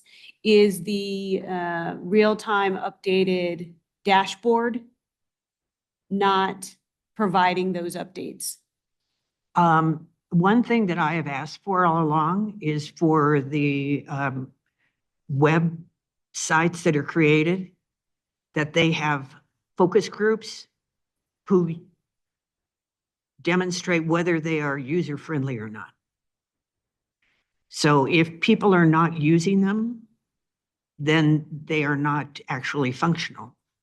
We need to be able to have some way to be able to see. We need to be able to see it at a meeting where people at home can say, okay, this is where we are on this project, and we can see it at home, rather than telling people they need to go to a web page to look it up and see what's happening. So perhaps using it every 6 months, referring to it in a council meeting, the dashboard. We could do that, right? Yeah. Is that what you're alluding to? Say that again? Are you alluding to showing the dashboard every 6 months? as a way I don't to even share know what those the updates. dashboard looks like, actually. Does anyone here use the dashboard? Okay, we have 2 people on the city council who are using the dashboard who are here right now. We'll That's note not, that. yeah, that's not a high figure. But if the information that I'm asking for is on the dashboard and you could show it at a meeting, that would be perfectly fine. The information is updated in real time, so it could be something that's shown. Okay, and again, having it for people as they're watching this meeting, rather than suggesting to people who may not be computer literate or skilled at that kind of thing, it doesn't make it easy for people to keep track of it. But we could possibly do it here and make it easier for people Thank you. to be able to keep up with what the city is doing. And it addresses some of the things that people have said earlier. If the city is being successful, let's show what's happening.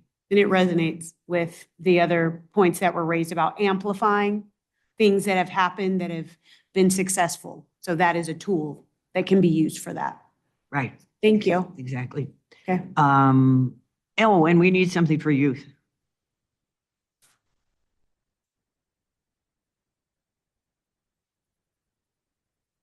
Okay. And maybe now they're looking for a place to ride those motorbikes. Councilmember Teeter? Yeah, the other night, whenever that thing was at the Stockyards, I got the privilege of driving down Brighton Boulevard. And holy cow, I've never seen potholes that big before. And we need to, I mean, talk about urgent. It's just terrible, but it's not our road, but we need to figure out a way to, I don't know if we need to start calling the news agencies or what, but man, it's dangerous. It's in bad shape. Thank you for sharing that. And I think it goes back to a point that you all have raised, better partnerships, right? To speak to certain areas of concern that we have. Partnerships with CDOT and other state agencies that can help advance. But just knowing the people driving down those roads are thinking Commerce City's not doing nothing about these roads. I Mhm. mean, CDOT's not getting no blame and we're getting all the blame and Fair. it's just, roads in bad shape. Councilmember Ford? Thank you. High impact, most urgent. Number one's public safety always. I think we need to get as many of those vacant officers spots filled as we can. The roads, transportation, Councilmember Teeter hit on that. It's not just about partnerships. We need to hold the state and the county to a higher standard. We need each other, but we've been treated like a stepchild for far too long, and it's time that we get our due. The other main thing, and especially with this motorcycle, e-bike stuff that's going on, it's dangerous, and we know that, and we're looking at trying to come up with a policy or a law that will help prevent some of that. But one of the things that I keep hearing is there's nothing for kids to do in Commerce City. We really have to try to build a partnership. And I know it's tough because there's different opinions, but we really need to get Cronky to focus on some type of entertainment, whether it be here on this property or on the property that is to the north of the water plant. We have to get some entertainment. Growing up here, we had roller skating rinks and we had a bowling alley and we had some things to do. And right now, and I've lived here my entire life, we need a place for kids to be able to go and do something. And the crappy arcade type venue in Derby doesn't work. We need something nice that kids can go do. And if that means we need to incentivize it, and partner with the developer. And there's a lot of wants, but the people that own the land also have zoning and property rights that we have to work with them, just like we have to work with the state and the county. Have to partner with people and try to incentivize things. And we have to really think hard about who we're talking to and how we're treating them if we want to see different outcomes with development. And we're gonna have to be a part of that and incentivize it to get it to happen. And we really, it's time to get back to the table with Cronky and say, it's time to get off of this and start getting something done on some of these properties, because we have to have some entertainment venues, or we're just going to be a bedroom community with semi trucks. And those semi trucks are the reason that this city's called Commerce City. So there's a value to those semi trucks too. But it's about how you balance the resident and the industrial. We have to focus on the 1/3 of it that's missing. And that's the commercial component that includes entertainment.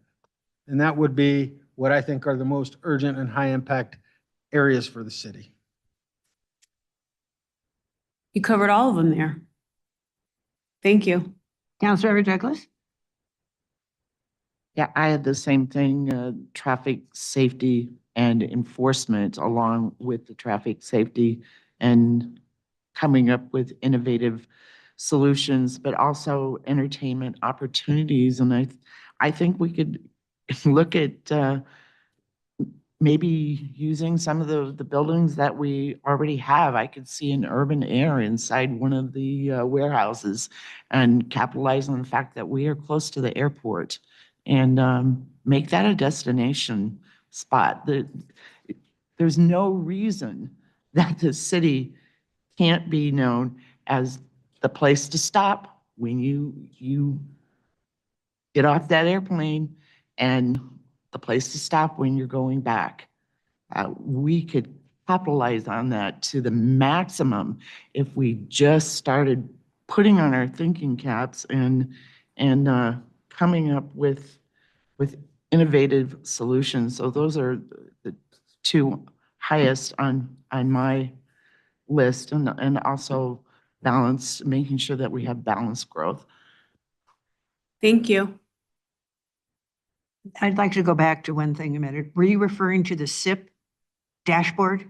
Mhm. Okay, I'm looking at that right now, and that's what is missing for me. So it says project phase NA, not applicable.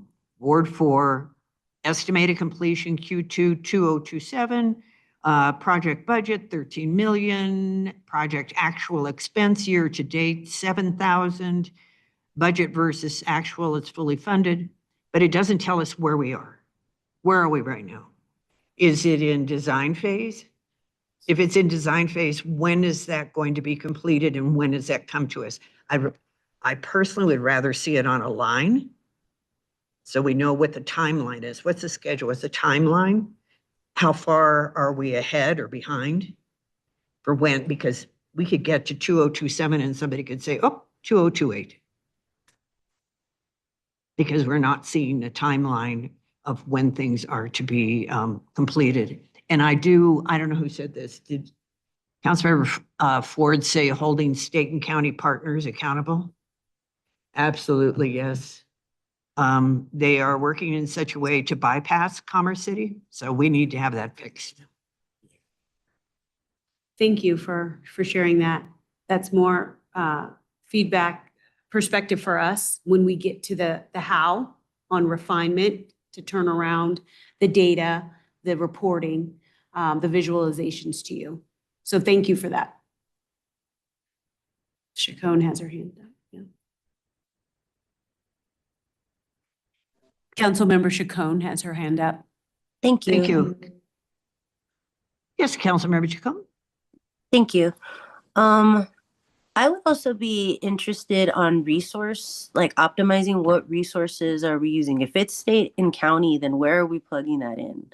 Are we using all the resources that are honestly available to us because we are always treated like that stepchild? Like, how are we really kind of holding those state and federal agencies or those county agencies when we're I know recently, even when there should have been certain funding that should have went to our city and none of it did. So how are we optimizing a lot of resources, grants as usual, things like that that can fill a lot of the gaps that we're looking for to get these projects done? And a visual timeline is incredibly important because it's not just what we're always putting online, but things that we can perpetuate on social media when we are doing things that are helpful when community can see it on there, hey, this is when a timeline of a certain project can be done for full transparency in a visualized graph or something that we can actually show to community. Those are incredibly helpful when we go to community on the day-to-day basis, also as council members overall. I think sometimes we do, back to Mayor Pro Tem's point too, we do focus a lot on, oh, well, it's online. A lot of our community, especially our older community, doesn't know where to go online, even if you gave them the web address. So how are we really being mindful about what we're transmuting in education to them so they can be a part of the process?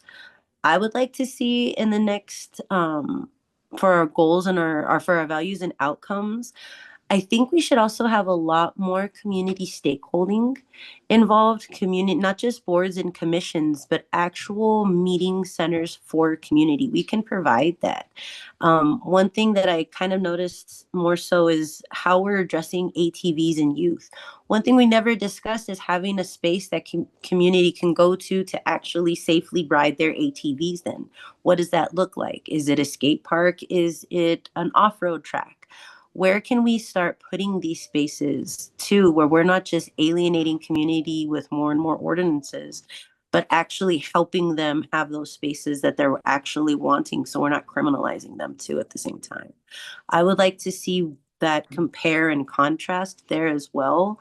So we're not just always kind of stigmatizing our own community. Thank you, Councilmember Chacon. Thank you. I did want to go back to roads for just a minute. It isn't just road maintenance. It is also the fact that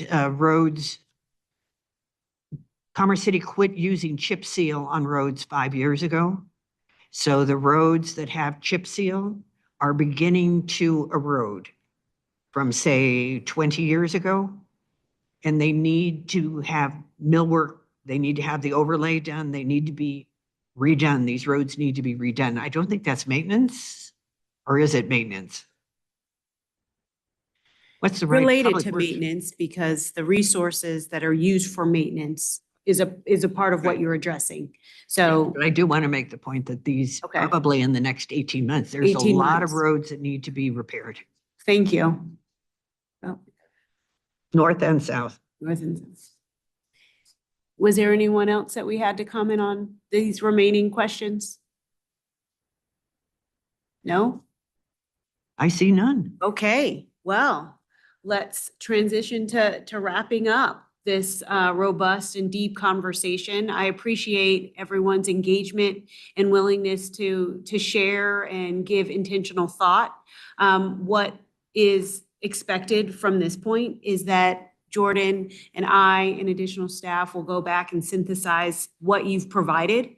And within the next 2 weeks, turn around these recommendations in the event of helping us have the next conversation with the post-election board at orientation, so that we can then move forward and determine what gets changed within our goals. So the next step for us is to get back with you on what you've provided here in a synthesized summary of recommendations.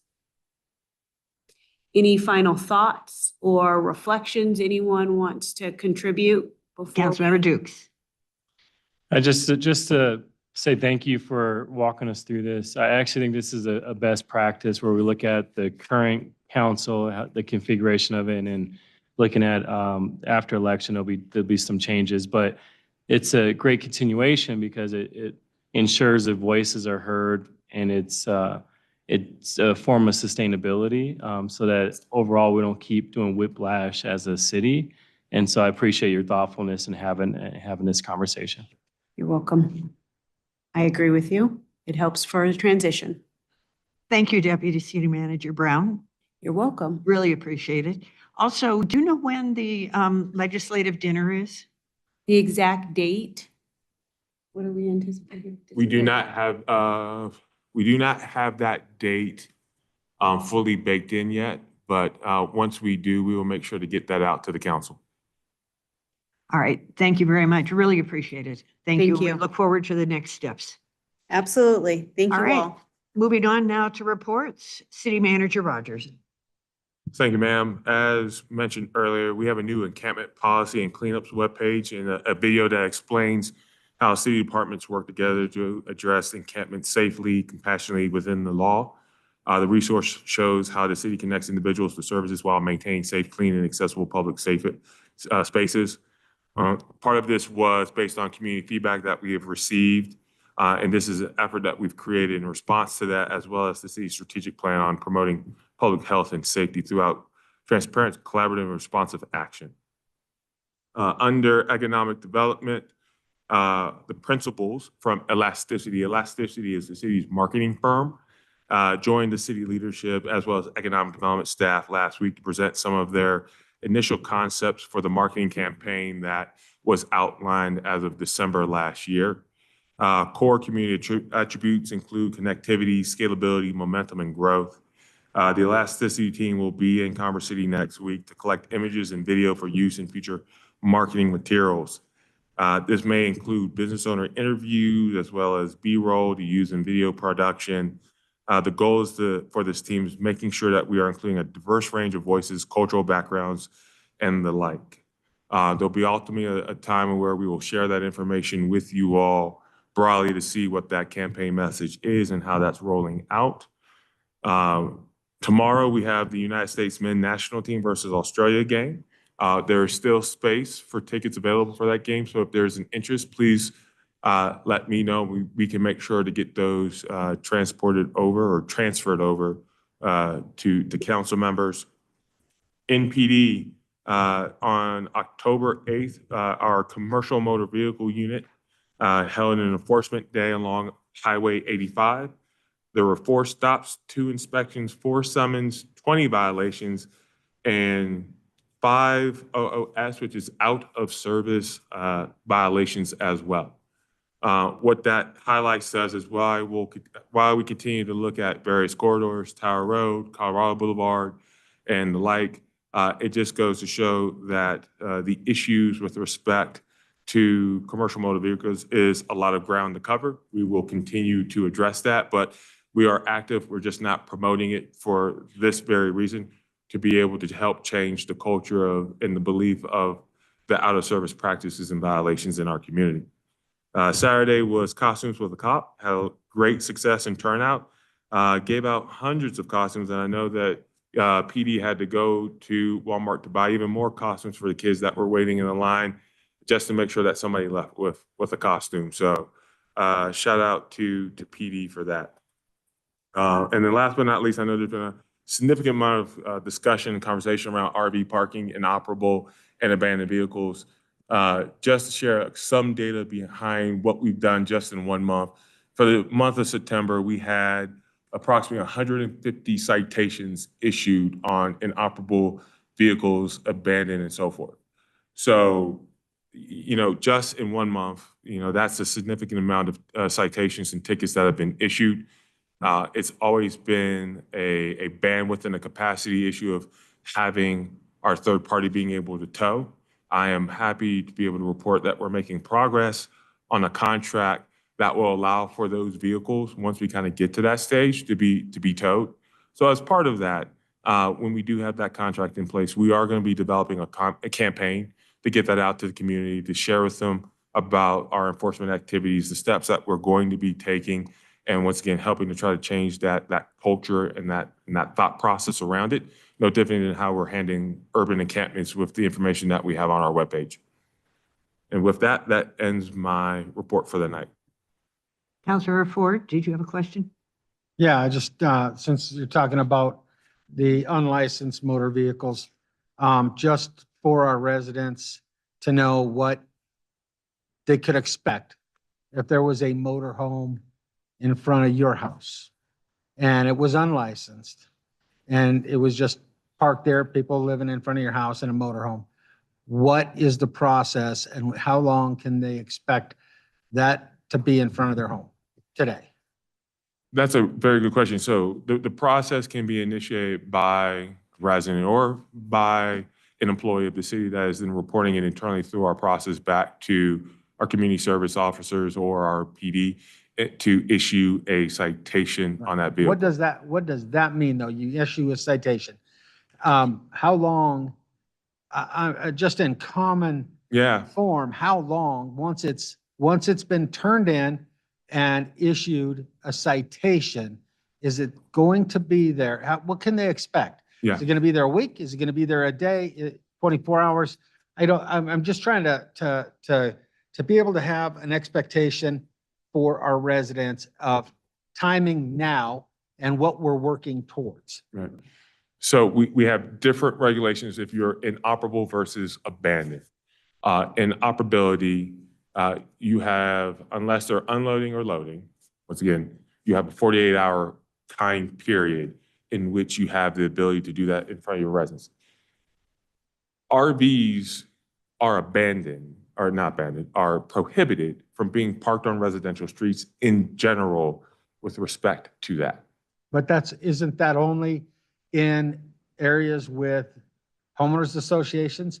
In the south, in the southern portion of our city, since there are no HOAs, can they not have an RV in front of their home on their street? They cannot. It's Okay. either in a residentially zoned property or zone district or adjacent to a lot that has a residential use on it. I think that's important. He's going to kick me if I speak wrong about our regulations. So, and what's important about that is that it's not dependent upon a homeowners association or an associated landscape district or metro district. That is citywide. That is the basis of our foundation of how we are issuing a ticket to have someone move that RV or that equipment, and or to provide proof that that equipment has the right to be there in front of the home for 48 hours and there's somebody loading or unloading.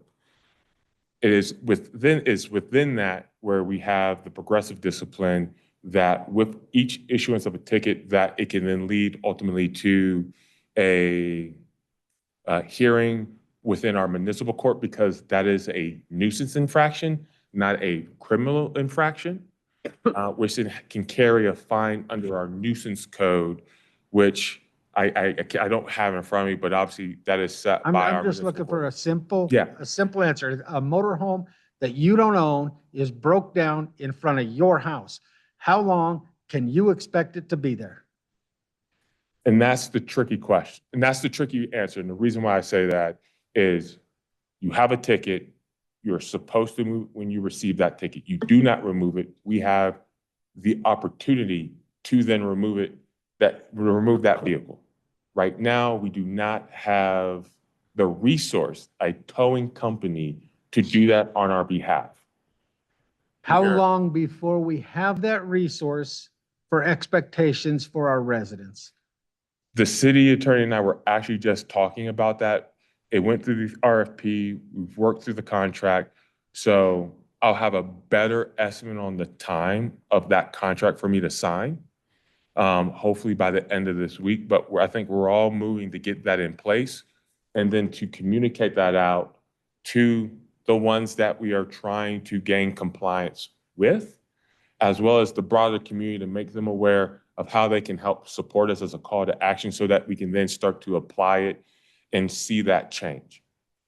And I'm asking these questions because these are the questions posed by Great question. by residents to me is, Yeah. how long is this going to be in front of my house? Great I mean, questions.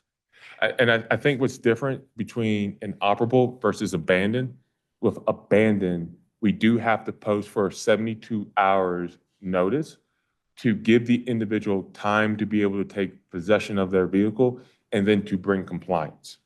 But that is something that, you know, in our own research and looking at other municipalities of what they've done, you know, are we in the typical range of how to look at compliance of abandoned vehicles broadly? Or are we more conservative? Are we more aggressive? So we're trying to think about, you know, do the practices that we have in place as far as regulations still benefit the issues that we're hearing from the community or from the officers and or staff that we're asking to help bring those I things think into the ones compliance? that are most frustrated are, it's not abandoned because people are living in it in front of Mhm, someone mhm. else's home. So that's not abandoned. Right. It may be inoperable. Some of them tow them around with trucks and they just stop, park them wherever they park. Right. So if it's not abandoned and someone's living in it, how long will it sit in front of someone's house? Counselor Ford and City Manager Rogers, City Attorney Zarzaki wants to jump in. You're hitting the nail on the head, right? So my understanding of the code, and we can go back and look at this to confirm, but in preparing that memorandum for council a couple of months ago, the abandoned vehicle ordinance is the provision that contemplates towing the vehicle. So to your point, if it's not abandoned, it's someone's living in it, what happens? Can that vehicle be towed?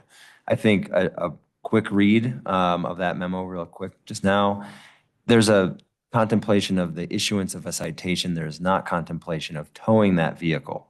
So to your point of frustration, if you have someone that has a vehicle, an RV sitting out front of their property, I think we have to look at how do we escalate those citations? At what point does a boot get put on the RV? And at what point does the city feel comfortable that we have now provided adequate notice? They have not complied with the law, and we are now comfortable with the city having a tow contractor tow their vehicle. But just to highlight your question, there is not language that contemplates an automatic towing of a vehicle if it has not been abandoned. So I guess where my frustration comes in is if I own a motorhome and I park it in front of my house to load it or unload it, I'm given a certain 48 hours. 48 hours. But if I decide I'm going to have someone, a relative, that doesn't have a place to stay, they can come live in my motorhome in front of my house for who knows how long. And I just don't think that that's okay. I don't think it's okay if I parked in front of the Douglas's house with my motorhome and I decided to stay there for a month. That's not okay. And we have to find a way, because that's what the community is saying. This is wrong. And it's wrong on every level. It would be wrong if it was parked in front of your house or my house or any other constituent that I have in this city. If we have an ordinance that says 48 hours in front of your own house with your own motorhome, but someone else can park something that is painted, spray painted black with who knows what kind of, it looks like it's terrible. I don't want it in front of my house. It's depreciating my home value by being there. And it's frustrating everybody on the street. We can't do anything about it because somebody's living in it. How do what I would like to, I guess I'm going to try to turn this constructive. Yeah. Could I please get somebody to look at, or we as a council get somebody to look at what other cities are doing to remedy this problem of occupied junk sitting in front of other people's homes that don't deserve it to be in front of their homes? So I Leave think it at that. Could you look into that and find out what other cities are doing? So as I'm listening to you, I'm also having a sidebar conversation with the city attorney. Would love to have a motion to move forward with this. So yes, we can look at it. I think formalizing that as an NCB on an upcoming agenda will give just substantiation behind that direction for my staff and I. Like I said, we've tangentially have looked at it, but I think we can dive into it even more so and present some options to you all as council. Can I request that that be put on the next agenda for discussion so that we can get you that motion? So what you could do is have a seconder, put it on the notice council business, the same way that, council does typically. And I think you have Yes, I need a until, seconder. yeah, and then you have to submit it before tomorrow for the That's next. the regular process that I meeting? was trying to alleviate by doing it I- right now. I know. Saying, hey, Annette, me and Charles. We have a process. Friend. I would say honor the process that council's established. So if that is a formal submission, I know I'm frustrating that, but that's what I would recommend. I would say in that notice council business item though is and I'm happy to talk about this offline, but I would say in addition to looking into what other municipalities are doing, I'd add the caveat of, and identify what, if any, revisions to the municipal code we could make, right? So again, I don't think that there's a high bar in getting comfortable with including a towing contemplation for other types of vehicles that are not abandoned. It's just not in the code That's currently. exactly how I want it worded, Annette. Thanks. All right, Councilmember Kim. So to Councilmember Ford's point regarding RV in general, I can tell you right now, I know for a fact I've submitted at least 2 tickets with regards to an RV that parks on East 69th Avenue, where East 69 transfers over to Holly Street. That same RV that I've driven by at least 3 or 4 times throughout the week.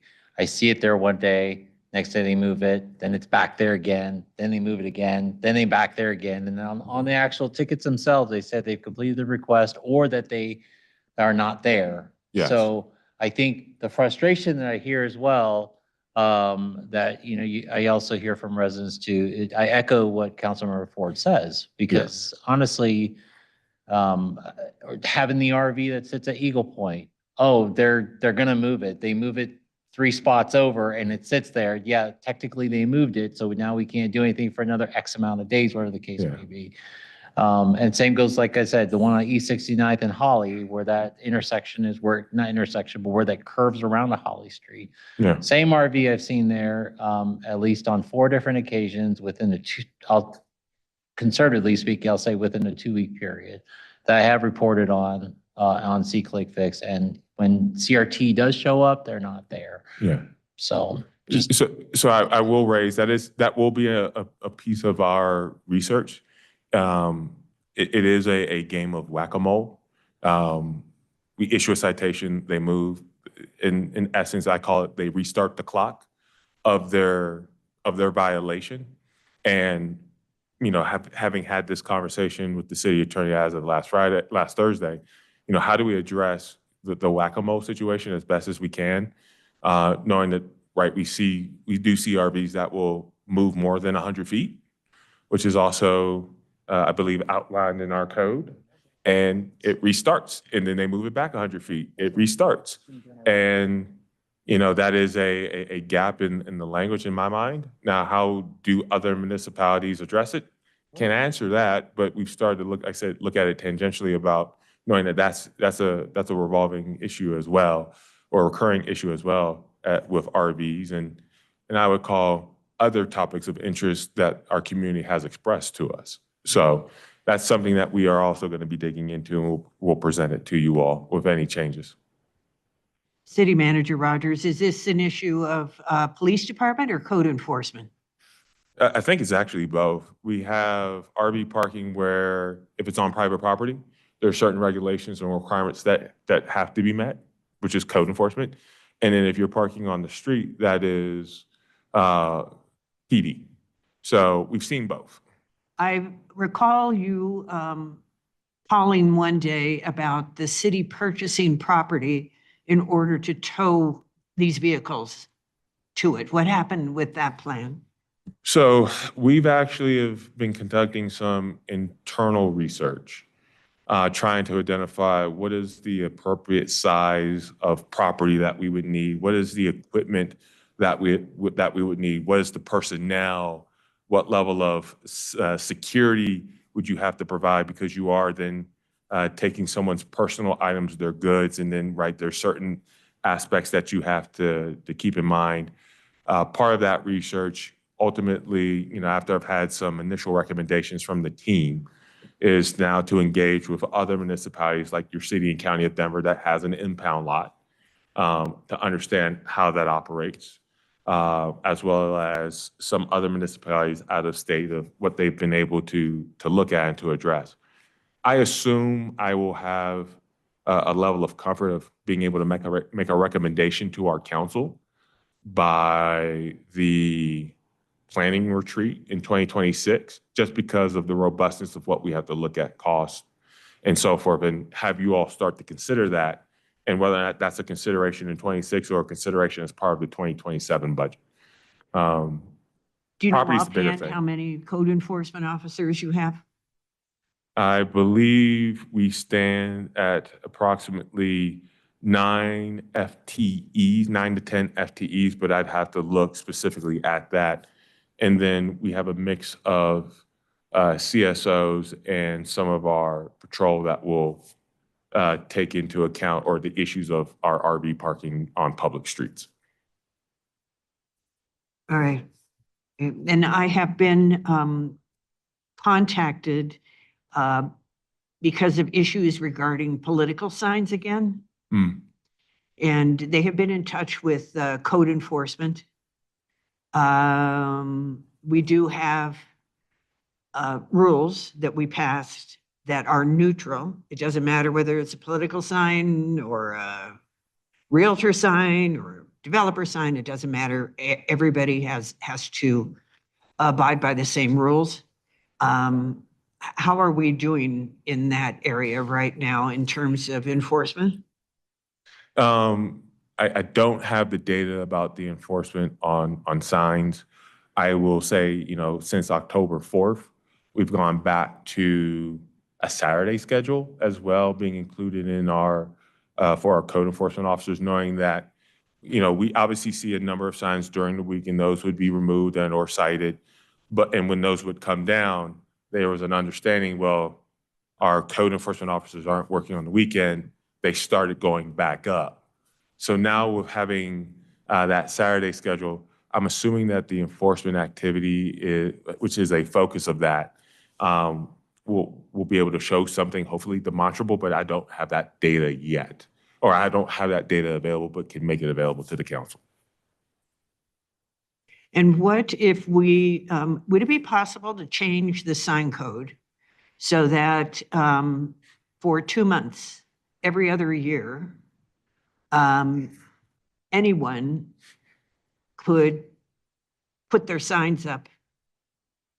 In city rights of way or the like? And not have it be a problem at all, because it's such a civic issue, but when people know that rules exist and they don't think people are complying with the rules, then that gets them upset. I'm fine with the civic engagement and having signs all over the place, but we would have to have developer signs and realtor signs and church sign, you know, people put up church signs in right of ways as well. So anyway, if we could, I know it has to be neutral, but if we did it for 2 months, every other year during our municipal election period, then maybe everybody could do whatever it is they want. I'm more than willing to have the conversation with the city attorney. Okay. I would rely heavily on his guidance from a legal review and perspective on the matter. And if there is a way, then I think that's I think you have a willing partner in my office and community development on how we could bring that forward. But I would truly rely on the city attorney's guidance.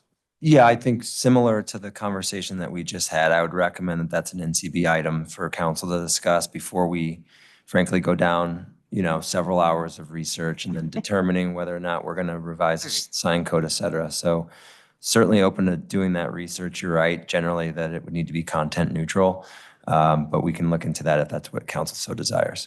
Okay, well, I won't do it right now. I won't bog us down with notice council business on this topic until after the election, but it is something that's been on my mind.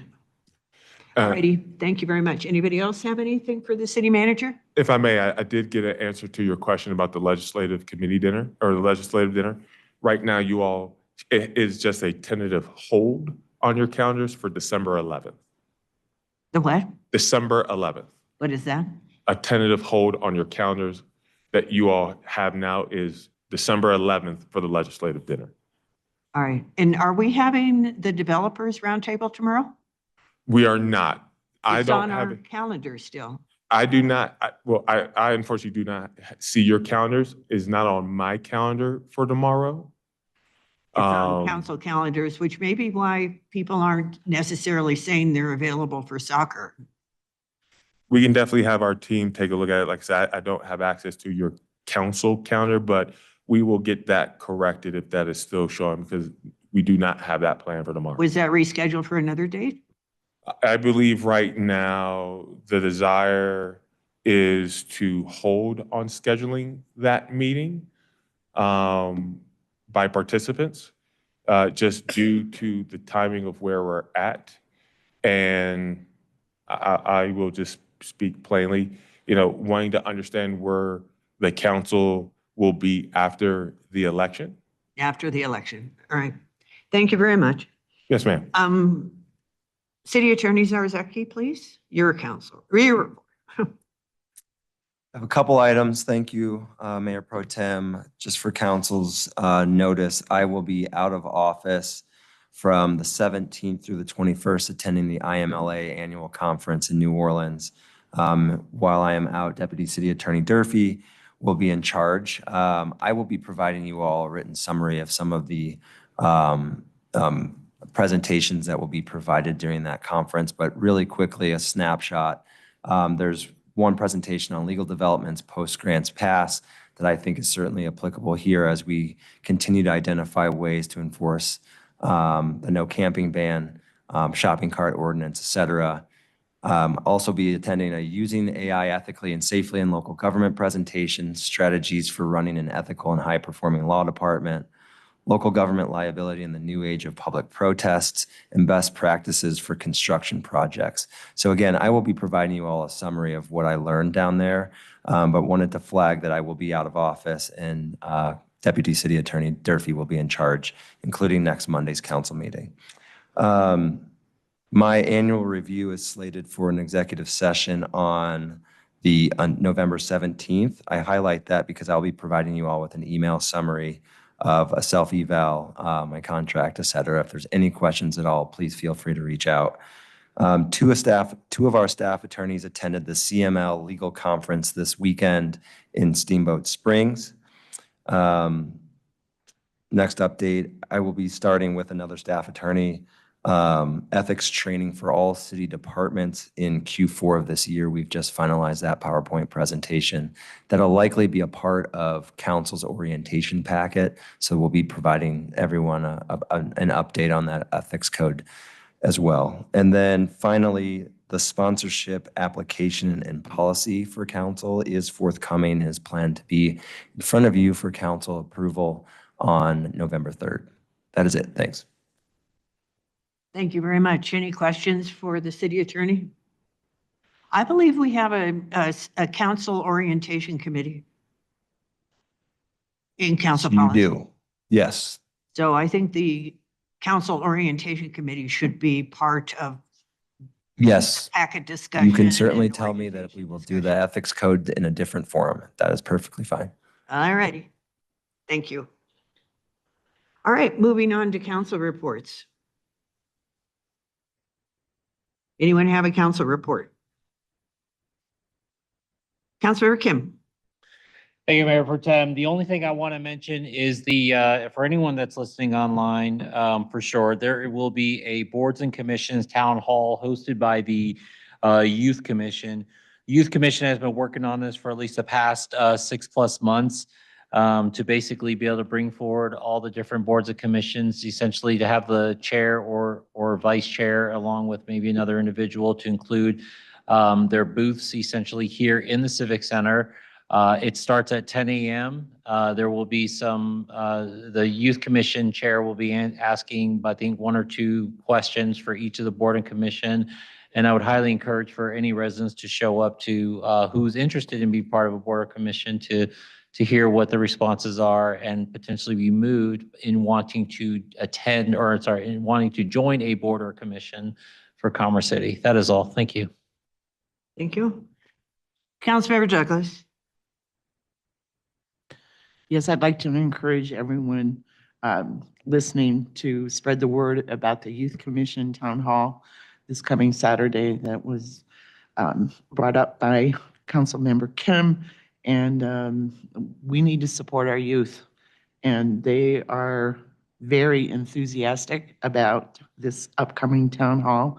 And I hope that anyone who is interested in becoming involved in the city will come and participate and support our youth commission in their endeavors of doing something innovative.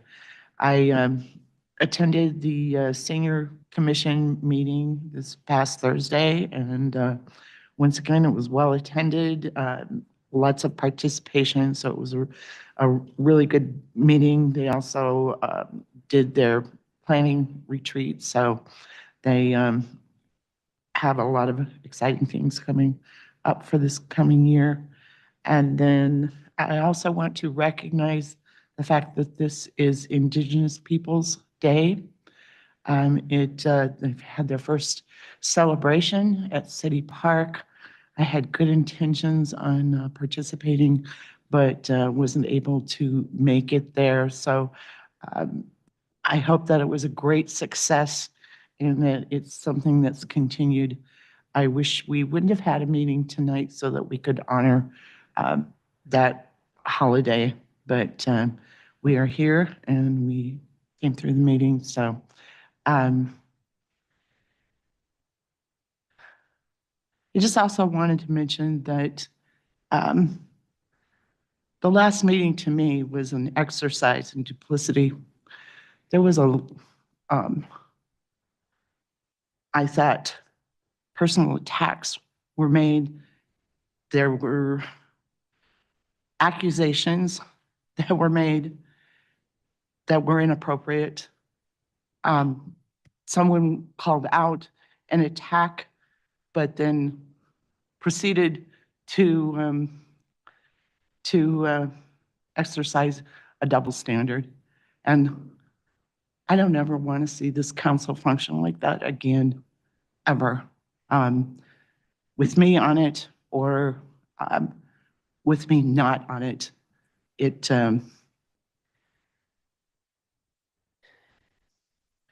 just doesn't represent who we are, and we need to support each other. It felt orchestrated, and I don't ever want to see that happen again. Thank you. Thank you, Councilmember Douglas. Councilmember Dukes? Yeah, thank you. I just want to thank everyone who came out to, had a monthly meetup at G's Tacos this last Thursday. It was a great turnout, and it was a good opportunity to listen to residents talk about their desire for a couple more street calming measures across some of the neighborhoods. And it also talked about small business support. And ironically, during the night, there was a big discussion about data-driven decisions and making sure we as a governing body, we continue to look at data-driven opportunities and decision-making. But thanks for everyone for coming out to that. And that's my time. Anyone else? No? All right. In addition to attending the Senior Commission, I participated in the Water Commission last week. The Water Commission is a group that meets between South Adams County Water and Sanitation District and the city. Among the things that stood out for me was that the PFAS plant is moving right along. However, there are challenges with potentially electrical and gas. And so they don't have a timetable from both of those yet to know when they will be completed, but the PFAS plant itself, the construction of the PFAS plant is moving right along. Regarding 120th, we had heard that there were some problems with South Adams County Water and Sanitation District, but it was made clear at the meeting that part of the issue had to do with the collaboration between all three entities, the city, the water district, and the Buffalo Ridge Metro District representatives. Buffalo Ridge Metro District representatives are the lead on that construction project. So they would meet with the water, or the city would meet with water, or the Metro District would meet with the city, but all three were getting together. The city learned a good lesson from this project is that in the future, the city will be the lead on construction. So we have been waiting for quite some time for that project to start, and it's our understanding it will be finished in the fall of 2026.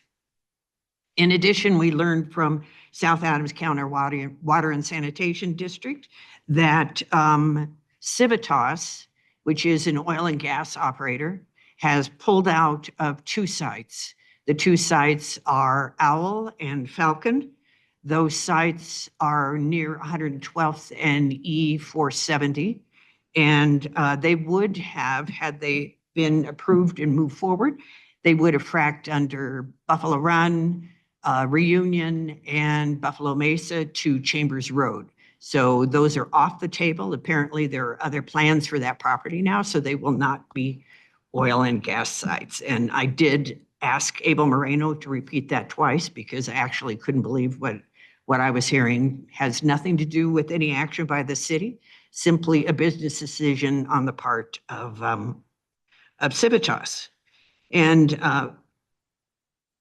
finally, I have asked for a screenshot of the email log. I received a screenshot of the email log from September 18th for an email that was circulating in the city, and I asked for it, and 11 minutes later, I had a screenshot of the email showing its travels and where it wound up. So I have requested the same thing for the situation involving the email submissions from September 11th. My issue was on September 18th, and it involved my campaign account, Noble for Ward 4 CC at gmail.com, and it was sent to snoble@c3gov.com. So I understand that it will take less than an hour, so I will not be making a motion on that. And I look forward to seeing that information.